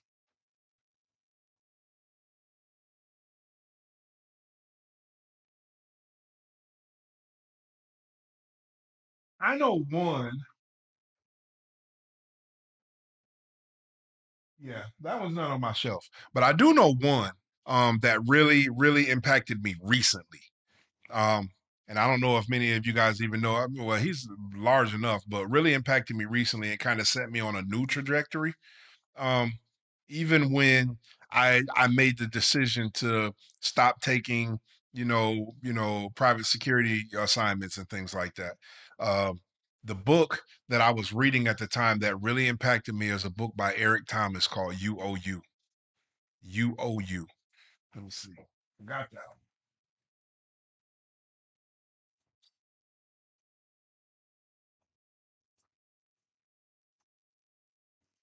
This book. That book really impacted me. It kind of woke me up, so to speak. Um, it it made me realize that I was selling myself short. Um, and that I think that was that's one that kind of sent me on the trajectory that I'm on now.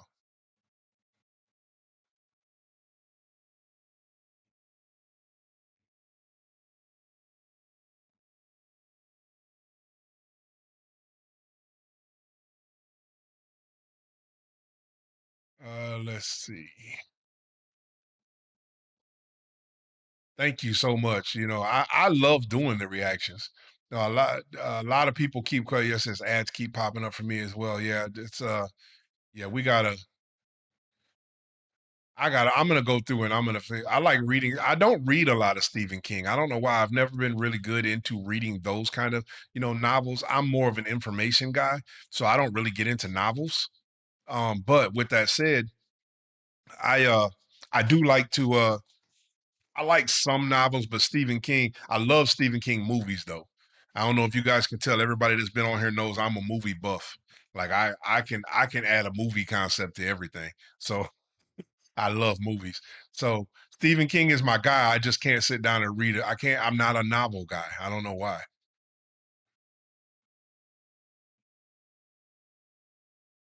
Yeah, give my wife a damn good listening to. No left, no right. In the middle we sleep. Amen. That's right. Breathe and be quiet. If you don't have anything nice to say, change begins with ourselves. That's it. That's exactly it.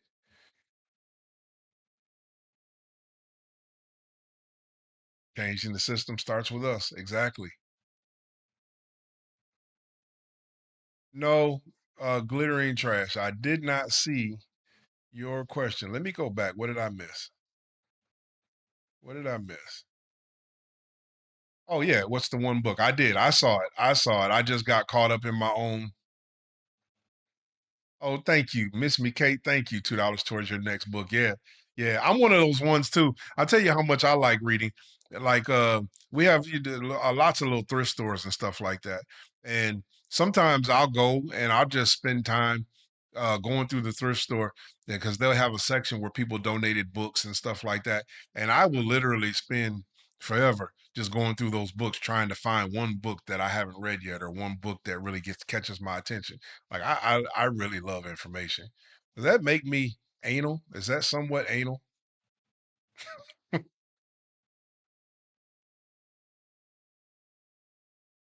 Can we be clear on the name Professor Michael or Professor O? So I'm gonna be honest with you. I like Professor O, Professor OH. That's the one I like. But everyone else keeps saying Professor Michael. So I need y'all to tell me um in a resounding noise which one you guys like, because I'm going to use whichever one you guys like.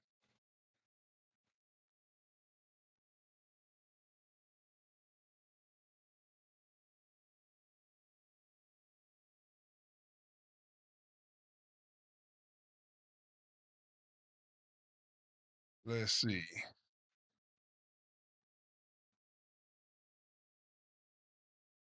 The book that impacted me was the one that Laser Child. I'm not with you today, man. The one my the one my sister threw at me. I'm not messing with you today. Always striving to improve. Yep. What email address should I use, sir? So the email address is oldheadsmedia@gmail.com. It's in any one of the, like, I put all that stuff. I put the Cash App, the PayPal, the email, and I'm working on getting a PO box set up for the business. so that way I can go ahead and I'm gonna put my PO box in the chat too, in case you guys want to reach out to me. So I'm trying to make ways to where you guys can connect with me, more personally as well. So, but yeah, in the descriptions, it's oldheadsmedia@gmail.com. You can reach me right there.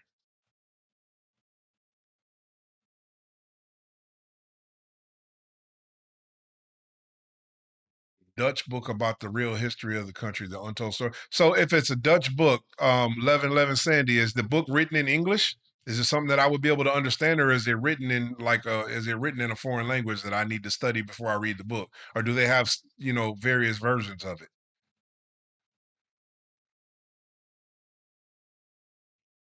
Can't hurt me book. I have to look at that one. I have to look into that one. I have not read that book.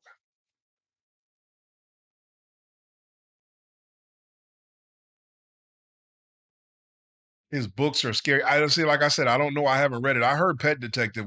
Pet Detective. Damn, look at me. I heard Pet Cemetery was scarier than the movie. The book was, but I haven't read it.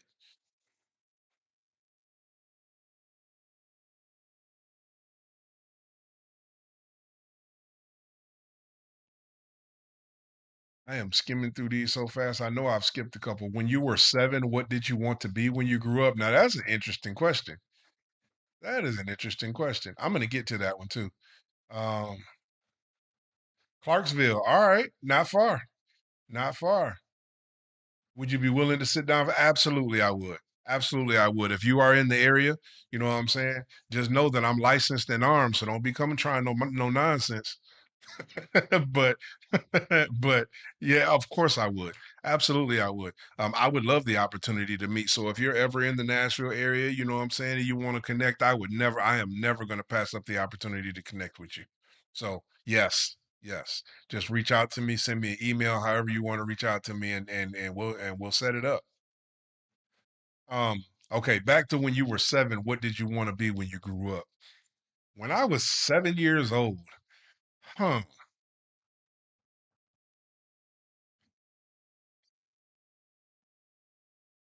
I honestly don't know the answer to that question. When I was 7 years old, I was really super athletic. Um, I was super athletic. So I played basketball, I played football, I played hockey. I was into I ran track. As a child, I loved running. Um, So at 7 years old, I probably think it would have to be something athletic. I didn't have those big visions that most people have, or I'm gonna be a fireman, or I'm gonna be this, that, or the other. I didn't think about stuff like that. I was a kid's kid. I enjoyed being a kid. But one of the things that I actually really, really, really, and being a kid changed for me a couple years after 7. Being a kid became a different experience for me. Really, really different experience. But um, at that time, I guess I was just enjoying being a child. But I really did. I was very, very, very athletic.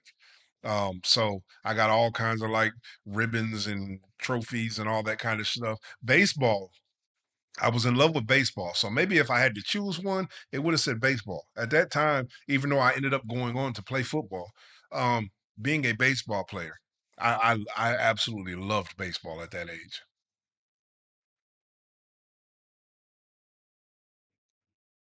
Professor O.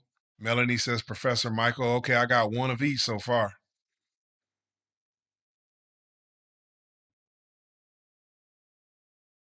Professor O, as long as it's not Professor Myers. As y'all can see, my brother has a sense of humor. Laser Child does not let up on me. Do a poll. You know what? I'm gonna do that. I'm gonna make a post with a poll that says which one are we gonna use?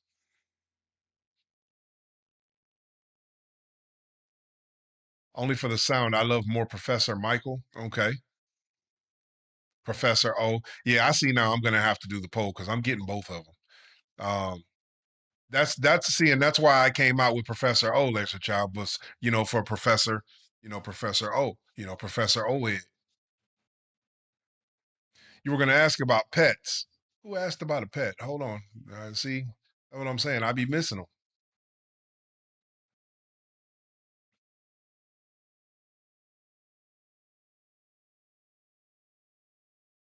Oh, no, no, no, I'm sorry. No, I haven't put it in the description box for this video yet. I apologize for that. So yes, it is oldheadsmedia@gmail.com. You know what? Honestly, I'm not even going to blame YouTube. I honestly think that I might have done something wrong to set this video up. This is my first time, but I guarantee you the next one's going to be right. I'm going to make sure of that.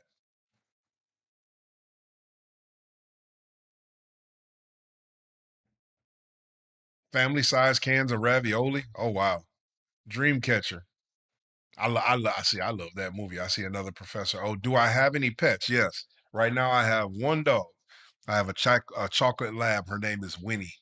Um, that wasn't supposed to be my dog. She came into our life about 5.5 years ago. Um, and it was because my daughter begged me for a puppy. She wanted a dog so bad, and I was like, no, no, no, no, no. And then finally, she broke me down. I ended up getting her a dog, and then now she uh she is married with a child and has moved out and left Winnie. So Winnie's my dog now. But uh, but yeah, I have one dog.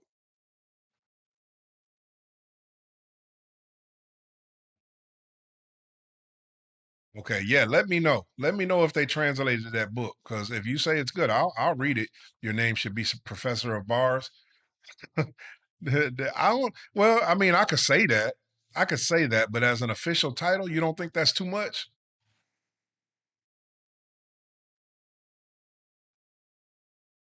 Let's see. Definitely not Professor Percy Moses. Who was your favorite player? Okay, wait a minute. Wait a minute. I missed something there. I wanted to be a marine biologist. I don't think anybody at 7 years old wanted to be a marine biologist. Do we have another comedian in the chat?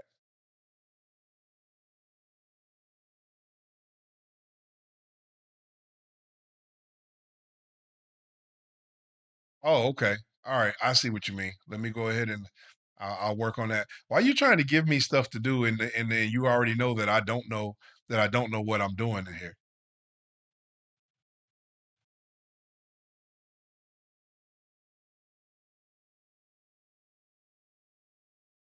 A lighthouse keeper. Okay. Okay, guys. Because you meditate on your on your reactions. Oh man. No, it doesn't have the translation. You wanted to be a zoologist from 7 until 13. That one I can believe. The 7 year olds, you probably love children. Okay, I can believe that one. You have a chocolate lab. Coco. All right, I like that. I see. Yeah, and the funny thing about it is, I was considering naming Winnie Coco, when we first got her, but I was like, that's too obvious. She's a chocolate lab. Why I'm gonna name her Coco? That's to me, that's too obvious. So I had to come up with something creative. But then my daughter ended up calling her Winnie the Pooh, so her name became Winnie. Where do you see yourself and your family in the next 5 to 10 years? Dreams, aspirations, or even shit you don't think about you would love to come true? That's actually an easy question for me because I've already thought about that. Number one, doing this. I see myself doing this forever, or at least until YouTube no longer allows me to. I have three issues that I can't walk away from on me. I love music, I love people, and I love, hope. So, um, because I love music, whether I'm on here or not, I'm going to always be talking about or listening to music. I love people. I love meeting people. I love getting to know people. I love, learning people and trying to understand people. And that's a passion of mine. You know what I'm saying? And I love and hope. So I love when you meet people throughout the world and you hear those stories that inspire and you hear stuff like that, and or maybe I can impart some hope or some, onto someone else. And it's like those three things are like my love languages. They're my addictions. And because of that, this is the perfect space for me. So it doesn't matter what else I'm doing, I'm gonna always find a space for this. So this is one of the things. Um, I started my travel business because I love seeing the world, which all kind of falls into those three addictions of mine. I learned very early in life that our interpretation of what the world looks like is not real. It's not real. I don't know how many hot conversations I've had with people that say, "Oh, I can't believe you went there," or "I'm never gonna go there," or "I don't want to do this." And I'm like, do y'all realize that what you think you know about that place is nowhere near what that place actually looks like, or how they try, like how beautiful. I've come across some of the most beautiful places in the world that people told me to stay away from. Some of the kindest, most gentle people that I've encountered in my lifetime have come from me visiting a destination that people said stay away from. Like, you don't know what the world has to offer outside of your limited perspective of it. You know what I'm saying? The news media, people who are giving you advice about it that's never actually been there. They just heard somebody else say something about it, that kind of shit. You know what I mean? There's a beautiful world out here, you know, even if it's just a matter of going and seeing, the way that the seasons change in a particular area of the world and watching the leaves do what they do, like it's, I'm not going to get into, but this world is beautiful. This world is beautiful. And if all you're experiencing of it is the few blocks that you grew up in or the few blocks around your post office, you are severely missing out. So I started my travel business because I love to travel. But I'm also, my other love language, my happy place is water. Anywhere near water. I am like, that is the place that centers me, that grounds me.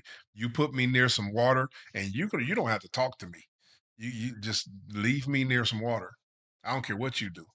Um so I plan to travel. I plan to still do what I'm doing right now, and I plan to be somewhere near some water. Wealth, if it comes, fantastic. But um, if I can keep a roof over my family's head, it's good enough for me.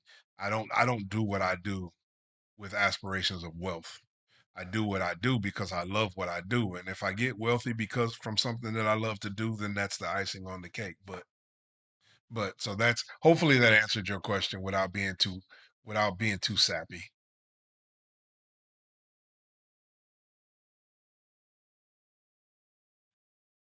Let's see here. Where do you okay?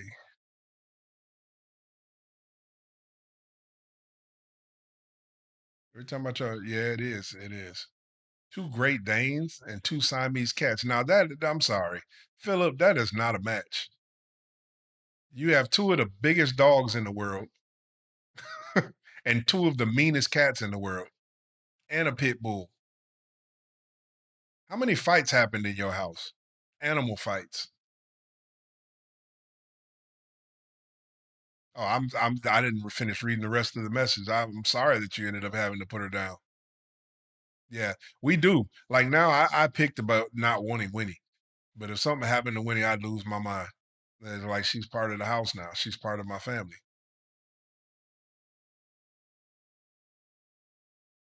Akitas. Oh my God, Akitas are beautiful. I love Akitas.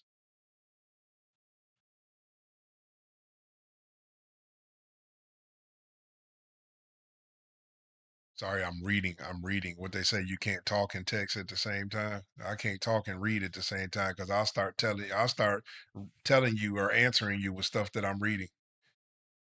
English Bull Terrier, mad as a box of frogs. What is the first album that you bought? The first album that I actually paid for, um, because my mother collected music too. My mother, all the music that I listened to was through her. The first album that I bought, most of you guys probably wouldn't even know it. Um, some of you will. But my first album was UTFO, Leaders of the Pack, was the first album that I paid for. Um, and I remember that like it was yesterday with Split Personality and all those songs on there and Master Baby and they're like that is my classic. That is my first purchased album. And I played the spindles off of that too. I love Tears for Fears though, by the way.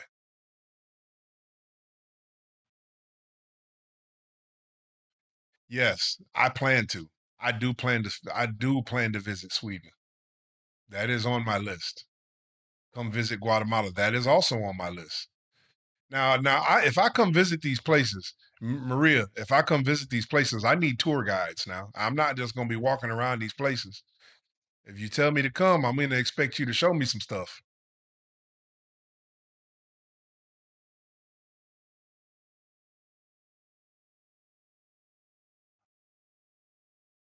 Podcast with Mr. Biscuit.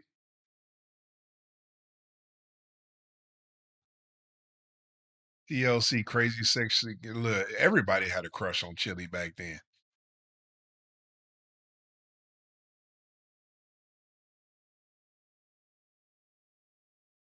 Yeah, I guess you're right. You're right. That does depend on your background. I guess from where I grew up, I couldn't I couldn't imagine thinking that deeply at 7 years old. Like I said, but to me, I was just kind of focused on being a kid, so I didn't think that deeply. So I guess I misspoke when I said that. You're right.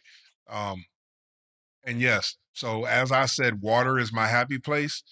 My spirit animal, me, the animal that I love more than any animal in the world is the whale. I am so enamored by the whale. So when you say stop killing the whales, I think I probably would have been out there fighting with you. I love whales.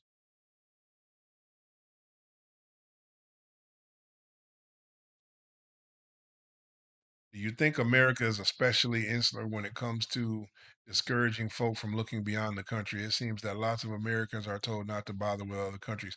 I wouldn't say that they're insular about it.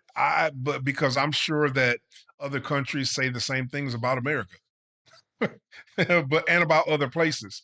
But I will say that they lead the charge in that for sure. Um, but I think a lot of it has to do with power, control. We want to make you think that we are the best that there is at everything. And you know, uh, being an American and like outside of the bullshit that they feed you from everywhere else, it's wonderful. I am not one of those ones to speak down about being American. I love being from where I'm from, but I also know that this wasn't the only place created. I also know that there is beauty. Like we haven't even touched most of it. You think about that. There's places that are so beautiful that it was actually designed that we can't go there because we'll screw it up. I mean, like real talk. You think about there are places in this world that you cannot go to, and it's not because it's not accessible. Um, it's because there are dangers in that area that protect that place from you. Because if not, we wouldn't know how to act. We would tear it up. I don't know, but anyway, there's I yeah there I didn't learn this until later in life.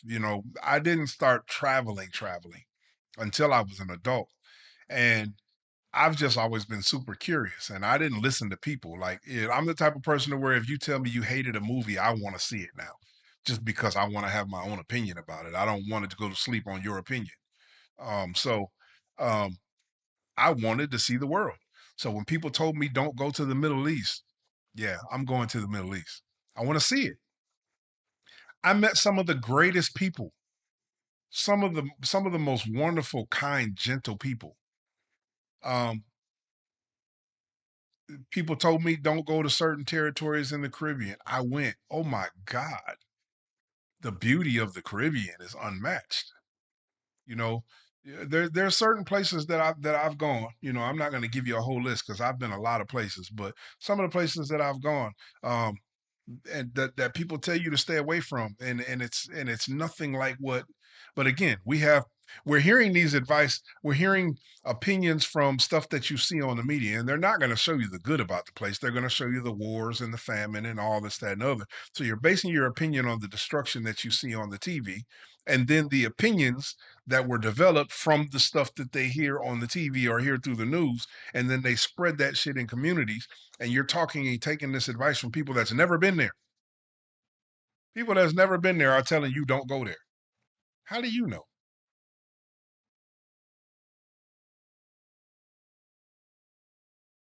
Are you a water sign? I'm a Gemini, June 1st. I don't know if that's a water sign or not. I'm not into that stuff. So somebody tell me if that's a water sign. But I am a Gemini. Mr. Biscuit and you would result in a very deep conversation. Okay. Honestly, that's someone that I've never dug into. Maybe I need to check him out.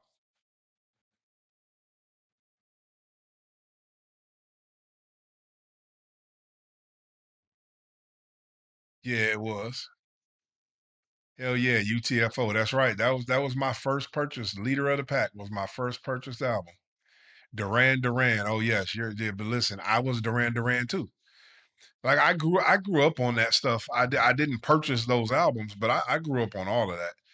You know, one of the beauties of my ability and culture in music is that I was not one of those guys that was like, I got to listen to what everybody else listens to. I listened to country, I listened to blues, I listened to rock and roll. Hell, when I was growing up, we didn't have BET and all that kind of stuff. And hip hop wasn't being played on the radio until mid to late 80s. You know what I'm saying? And even then, you got the corny shit on the radio, not the real hip hop. So all my time growing up was, listening to rock and roll. That's what you heard on the radio. That's what you saw on the TV when they did start showing videos on TV. So we got Michael Jackson, but other than that, we got that other stuff. I grew up listening to the ZZ Tops and and all of that stuff. So you can't talk about music that I'm not aware of. Sometimes I giggle, and it's because we haven't had the opportunity to talk, and that some people haven't been with me that long. So there are some people that are getting in comments, and they'll be like, "Well, this was that, and that was this." The funniest one was I had been saying forever, but I do know that this was kind of one of my digs into just getting introduced to Ren. So people were actually like just getting to know me a little bit, and when they got into the hop, hip hop, and everybody was like, "Well, this is such a, this." I was like, "Yeah, you do know that I'm a hip hop guy. I know where all that stuff comes from." but but I take it on the chin. I know people don't know me yet.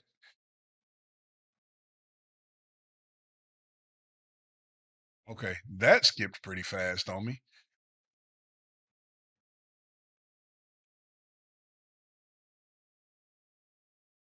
I'm trying to catch up with these on you guys. Here we go. Here we go. My first age was age of consent. You'll have a home here. I appreciate that. I appreciate that. Then you can count on it, Maria. I will be there. And see, here's the funny thing about me. When I say I'm gonna do it, I can't give you a date, but know that I'm going to do it.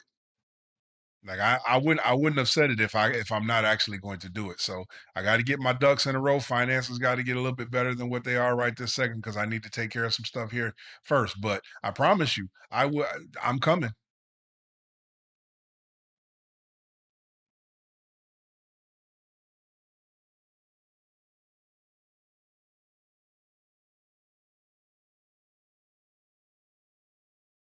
New Zealand, geographically challenged, even in my own backyard. Yes, just tell me when you plan to come. Got you. I promise you, these are okay. Y'all don't be getting in your feelings when I'm like, hey, but you told me.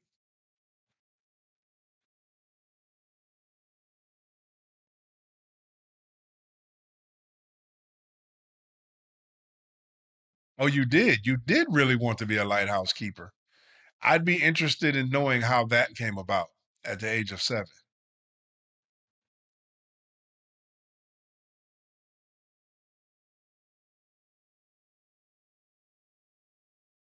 Well, I don't know about the cost of traveling must be limiting. Um, and this is just coming from my perspective, and even Child can say some stuff about that because with me having access to the industry the way that I do know that traveling doesn't have to be expensive. Um, it doesn't have to make you mortgage your home. There are ways that most people don't know about, that are never going to be told to you because it cuts the bottom line. But there are ways to travel that you can do so and still be able to eat tomorrow. Where have you traveled abroad? I've been all through the Caribbean. You name it, I've been there. In the Caribbean. I've been to, places like Dubai. Um, I want to get to Egypt. That's a place I'm going. Maldives. Um, um, Portugal. I've been to every one of the states, every one of the states in the United States, which is just because that's something that I like to do. I don't like sitting at home, so I've been to all the states, save Hawaii. I have not been to Hawaii yet, and I can't tell you why, but I need to go. Um, yeah, but I'm working on I have specific areas that I want to go, and I want to go places that aren't common. So I plan to get to everywhere.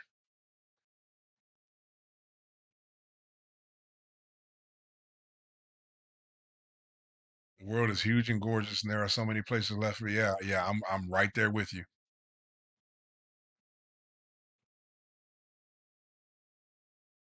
Yeah, the world is so big. Another point is that the US is so big you don't have to go outside the US. Yeah. Yeah.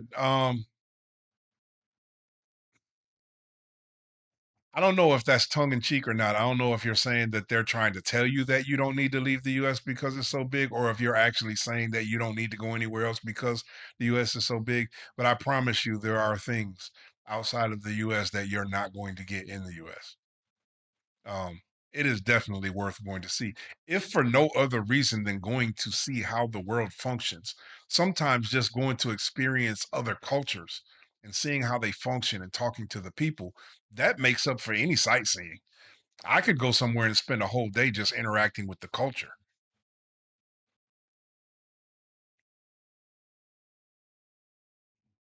Uh, Seeing the world outside my home. We're going to talk about that one.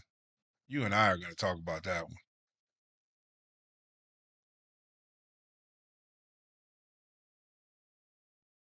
Yeah, you're right. There is lots of climates in the United States. Like I said, this is kind of a playback on that. There is lots of climates in the United States to where you can experience new things without leaving the country. Um, the problem with that, like I said, is for me, it's not really about landscapes, even though there are landscapes that you're not going to find here. It's not about landscapes. It's about culture. It's about people. Um, and for me, no matter where you go in the United States, you're going to get different slangs. You're going to get different, upbringings. You're going to get different rules and regulations. You're going to get different societies, stuff like that. But the culture is the culture is the culture. Like really, you've only got 4 or 5 different cultures that spread about within the United States, and once you've seen them, now when you go to a different area, it's just a different adaptation of that culture. Same culture with new, you know, things here or there added to it. I want to go experience something outside of what's common to me. You know what I'm saying? I want to meet new people. I want to understand where that how the one of the things I remember the very first time I went to the Bahamas. The very first time I went there, and the Bahamas seems like, oh, that's just, it's everybody goes there.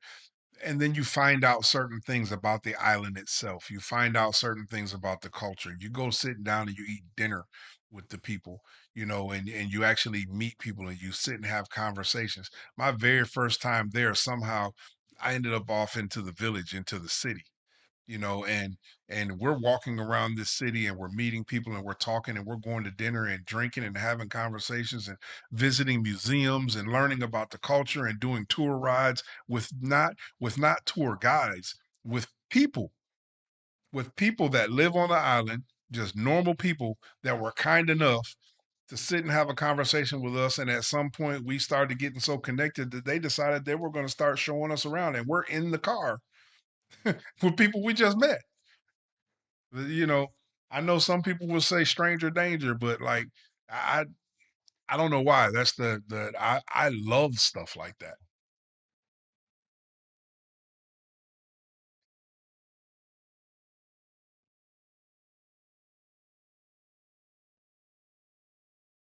Traveled around the world, several different countries. The world is an amazing place and humans can be beautiful beings. That's right. That's right. The Caribbean, Mexico, and Korea. I have not been to Korea yet. I'm jealous of you on that one, but I'm going. I'm going.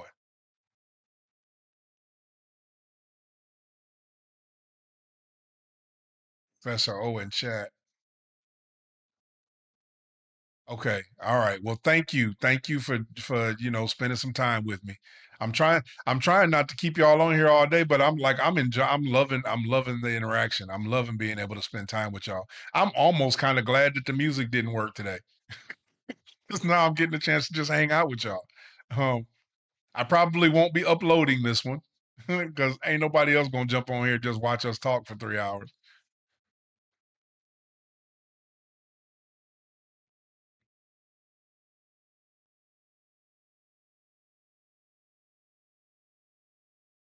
Yeah, the world is smaller than you think. Yeah, yeah, I agree with you. I agree with that.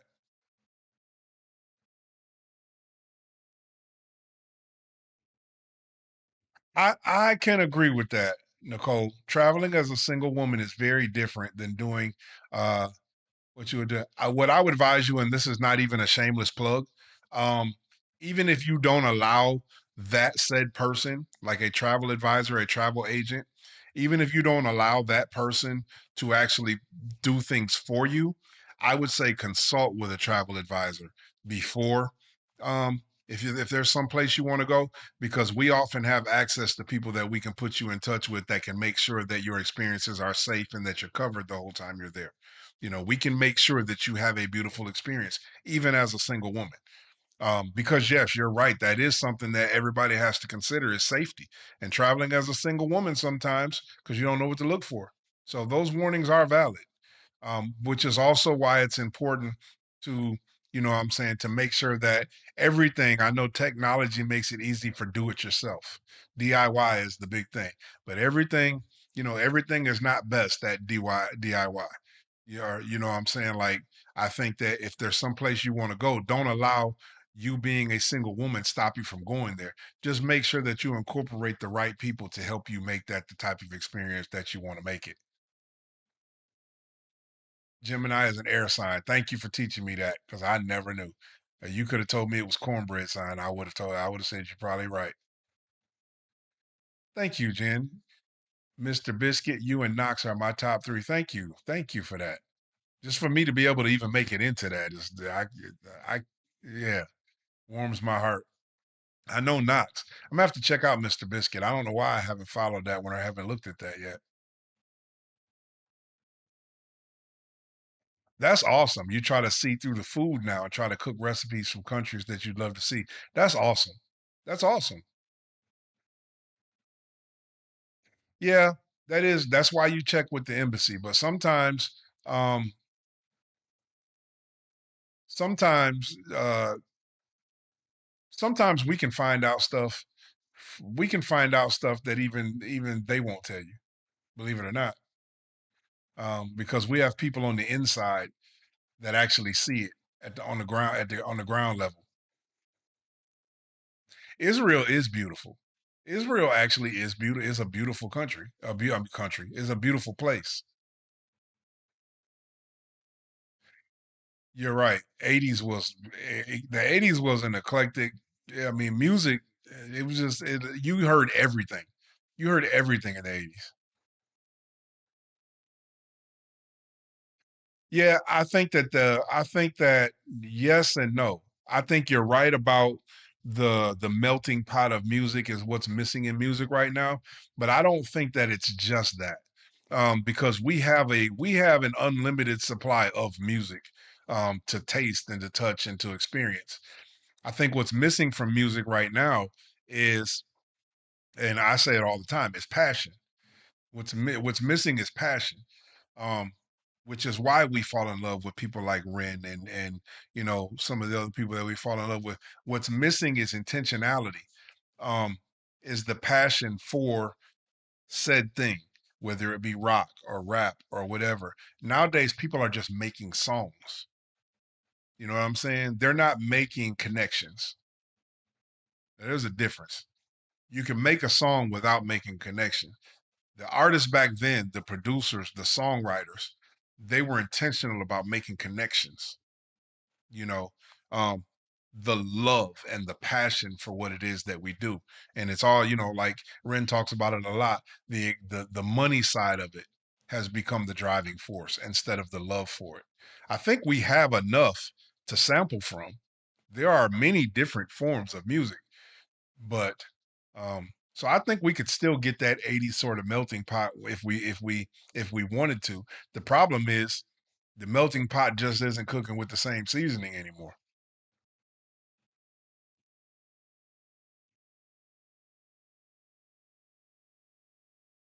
Thank you, my friend. He's probably already off by now because it took me 4 minutes to get to it. I really appreciate those of you who chose to come on here with me. Um, I'll get ready to let y'all go here pretty quickly because I've kept you on long enough. But this has been one of the greatest times I've had for a while.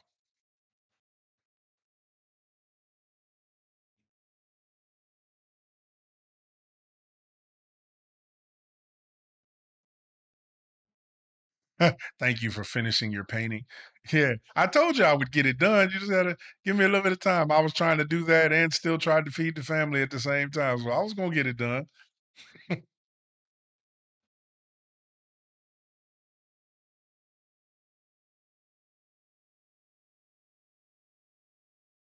Laser child, get your ducks in a row. I thought you only had a dog. Y'all, you know what? I'll be calling you later.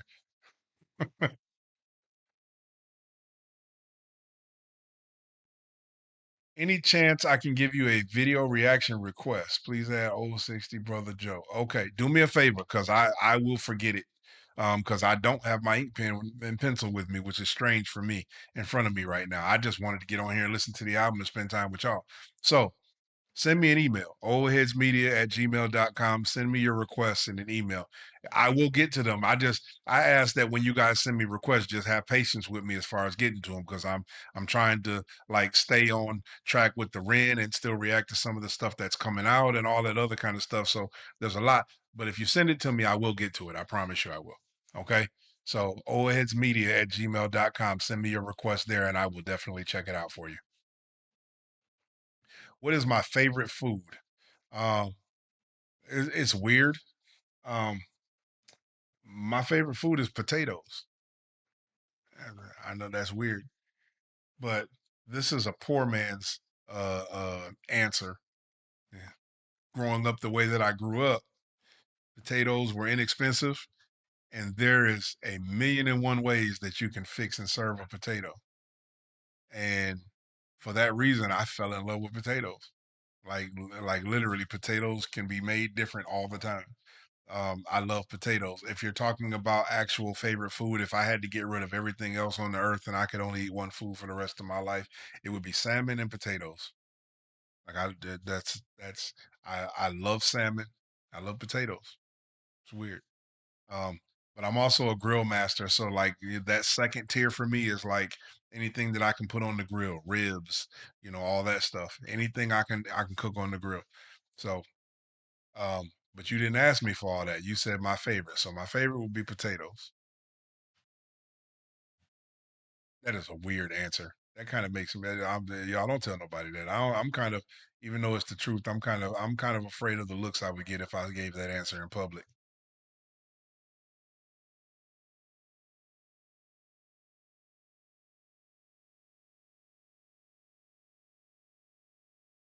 That's right. That's right. Travel advisors are not just jetting around for nothing. That's right. Yeah. No, that's not what I said, child. That's not what I said. Yeah, definitely not for nothing.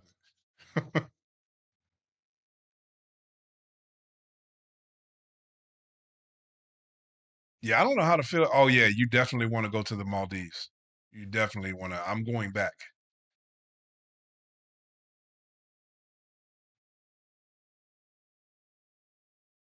Other than your home areas, have you visited anywhere that felt like you could have stayed? Um, United States wise. So my home areas, I'll tell you the places that I've lived. I was born in Michigan. I have lived in Florida. I have lived in California. And I've lived in Tennessee, where I currently reside. Um, Areas that I've been in the United States where I could have stayed. Um, I really love Seattle. Seattle is like one of my favorite places that I've been to in the States. Um, I don't know why I never possessed myself to go there and actually try to take up root or anything like that, because that is literally like one of my favorite cities. But that's a place that I've gone that I could have stayed. I don't know about any other place in this country um, that I went and felt like home. But I'm gonna tell you some place that I went that I like right now. Um, that I would love to buy property in. I would love to buy land in. The Dominican, specifically the Punta Cana side of the Dominican Republic, is absolutely gorgeous. Um, I love going to Punta Cana. Uh, Cap Cana is my territory, and I go there probably once a year. I haven't gone in the last couple of years because of the very financial issues that I've told you guys about, but I'm going to be making plans to go back. That's like my favorite place in the world. Where I can go and I can get all the experiences that I love to have and just relax and woosah. So I think that would be the place that I've been, that I could have that I could stay, because if I could, I would be there right now. Um, I've never been abroad, just read too much. I can guarantee, Belair, that there's stuff that you know can do that I can't. Yeah,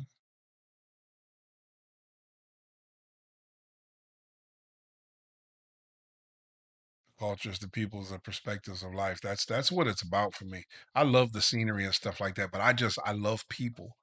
And I love meeting and experiencing new cultures.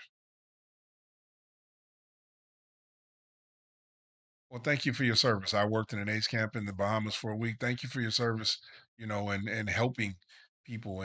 But I know that you enjoyed that beautiful blue green water. I don't get peoples that go to the world searching to eat and live as in I agree with that. I agree with that. People go on vacation and they go to different places and they expect to like function the same way that they did back home. It's like, why'd you even go on vacation if you want things to be just like home? I agree. I agree with that actually. My dream country to visit. Hmm. I have not done Africa yet. Um, so at this moment, I've pretty much visited a lot of other countries. I have not been to Africa, and I have not been to Germany. Um, I think those are two places that I would love to go. Um, yeah, I have to say right now, those would be the top of my list.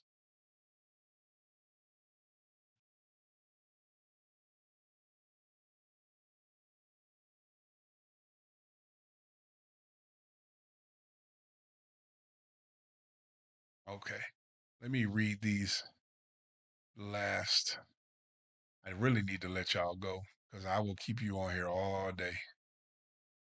And then Laser Child to be calling me saying, hang that thing up.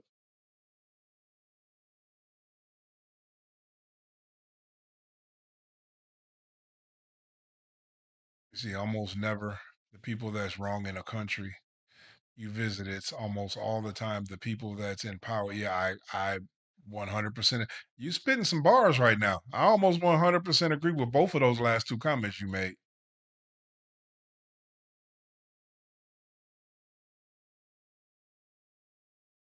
Yeah, Jen, we still here. We still here. Oh, maybe that's my cue.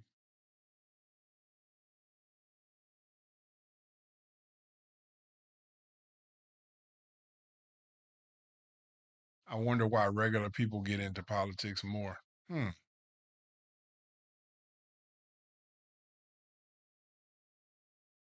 Okay, good. Nicole said that does not stop me.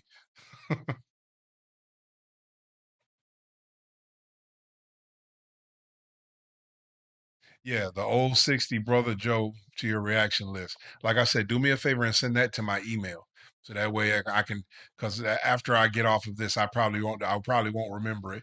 And I don't know that I'm going to be uploading this because of the fact that, we didn't get to do any music on here. And I doubt that anybody's going to want to come on here and listen to us just chat back and forth if you weren't here.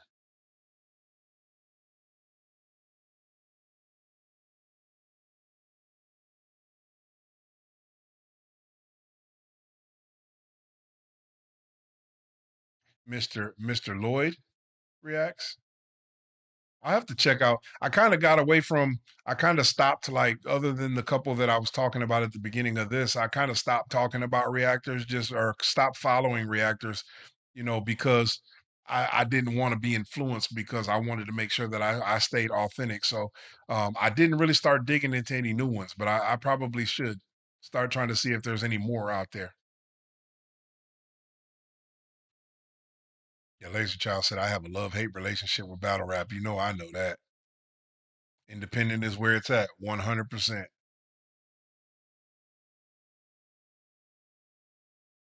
Thank you so much, Philip. I appreciate it.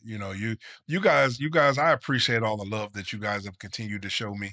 Even in a moment like this, where you guys could be bashing the hell out of me right now. You guys are sitting here talking to me and showing me love and showing me that you appreciate, you know, the interaction and the content and stuff like that. And this stuff, I go to bed at night with a smile on my face and warmth in my heart because of how you guys treat me all day, every day. It really means the world to me. I can't put into words how grateful I am for you guys and how much I love you guys.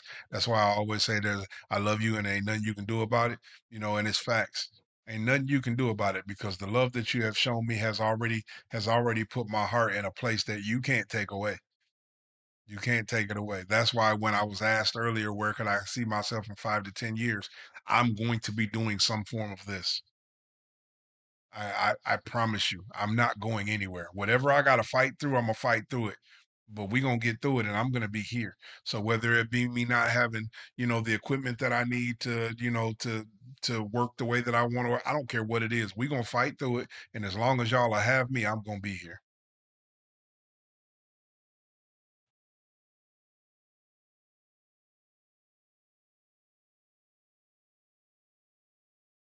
Yeah, I've actually heard one song by Prof, and I haven't dug into it yet because I've gotten a lot of comments about I need to check him out, and because I've been so busy doing other things, I haven't had the opportunity to do it loyalty, do it justice yet.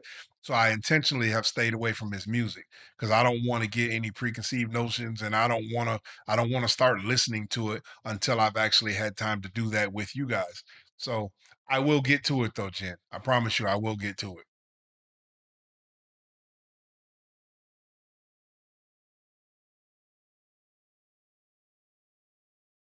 Thank you so much, Nicole. You are a delight. Thank you so much. I appreciate you guys.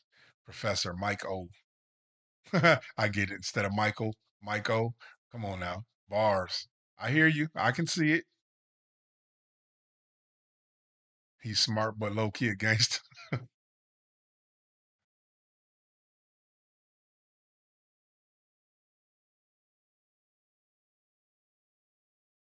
Okay. Good night, my friend. I see you saying you have to go, and I probably and I'm gonna go ahead and get ready to end this.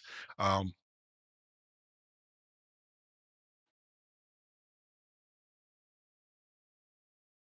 Yes, yes, yes. Any of you, if you need to send me something directly, you just send it directly to my email. That way I know, you and I, we can have a private interaction off the comment section if any of you need to reach out to me or anything like that.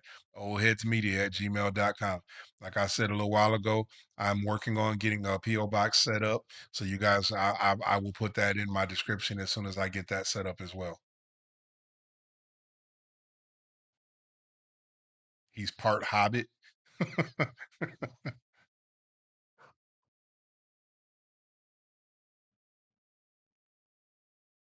Oh, I said, but hey, I'm kind of feeling good right now. I don't feel like such a geek because there's several people in here that's saying that they like potatoes too. Oh no, Pacific salmon. Yeah, Pacific salmon.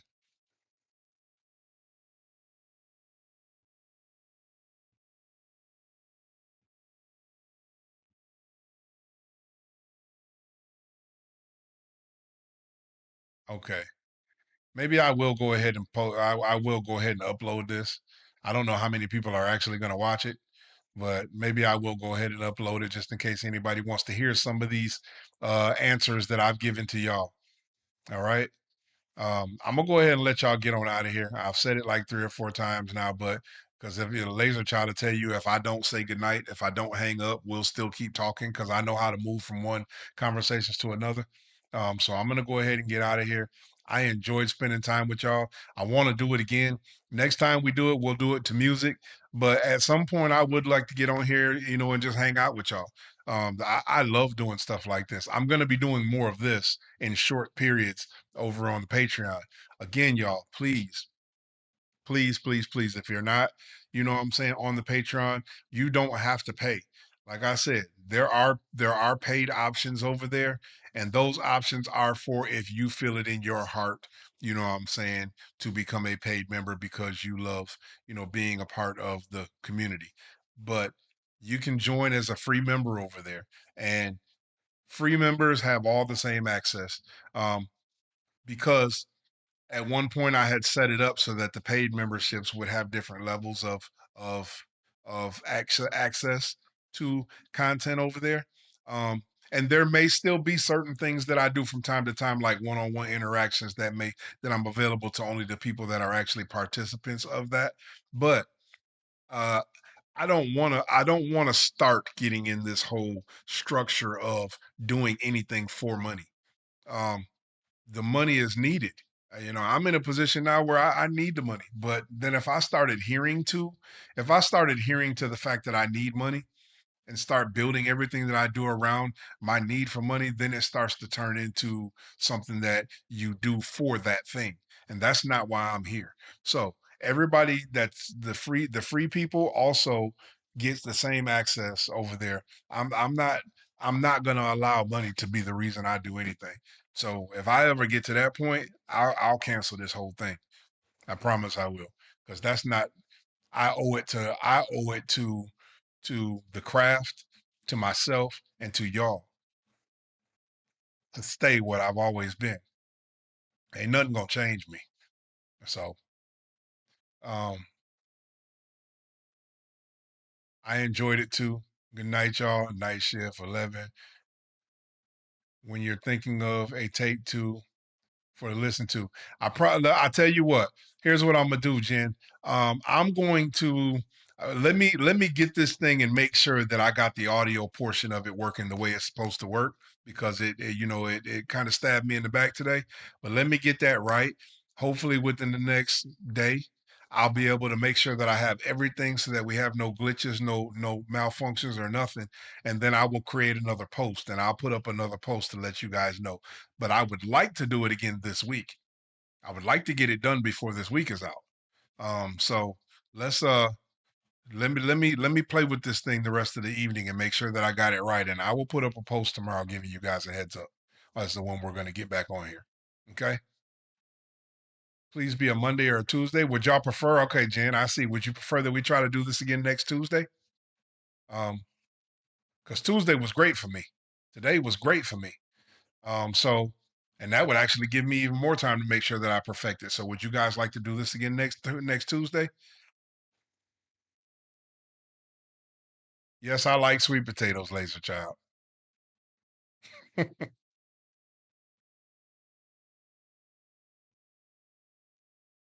Oh, you would have walked away from me if I would have said Atlantic salmon. That would have been the thing that broke the. That would have been the straw that broke the camel's back.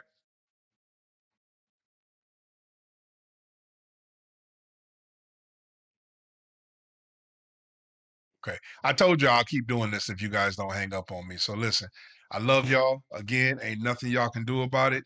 Please join the Patreon if you want to contribute to the channel. All the descript, I mean, all of the links to the PayPal, Cash App, all that kind of stuff is in the chat. Um, or just continue to show up. Just continue to show up and show me love. That's awesome enough for me. Um, I love all y'all so much, so much. This was fun. I am almost glad that we had the glitch today because I wouldn't have had the chance to do this. I'm also going to put a post up for the Professor O or Professor Michael. You guys take a vote on it. All right. I love y'all.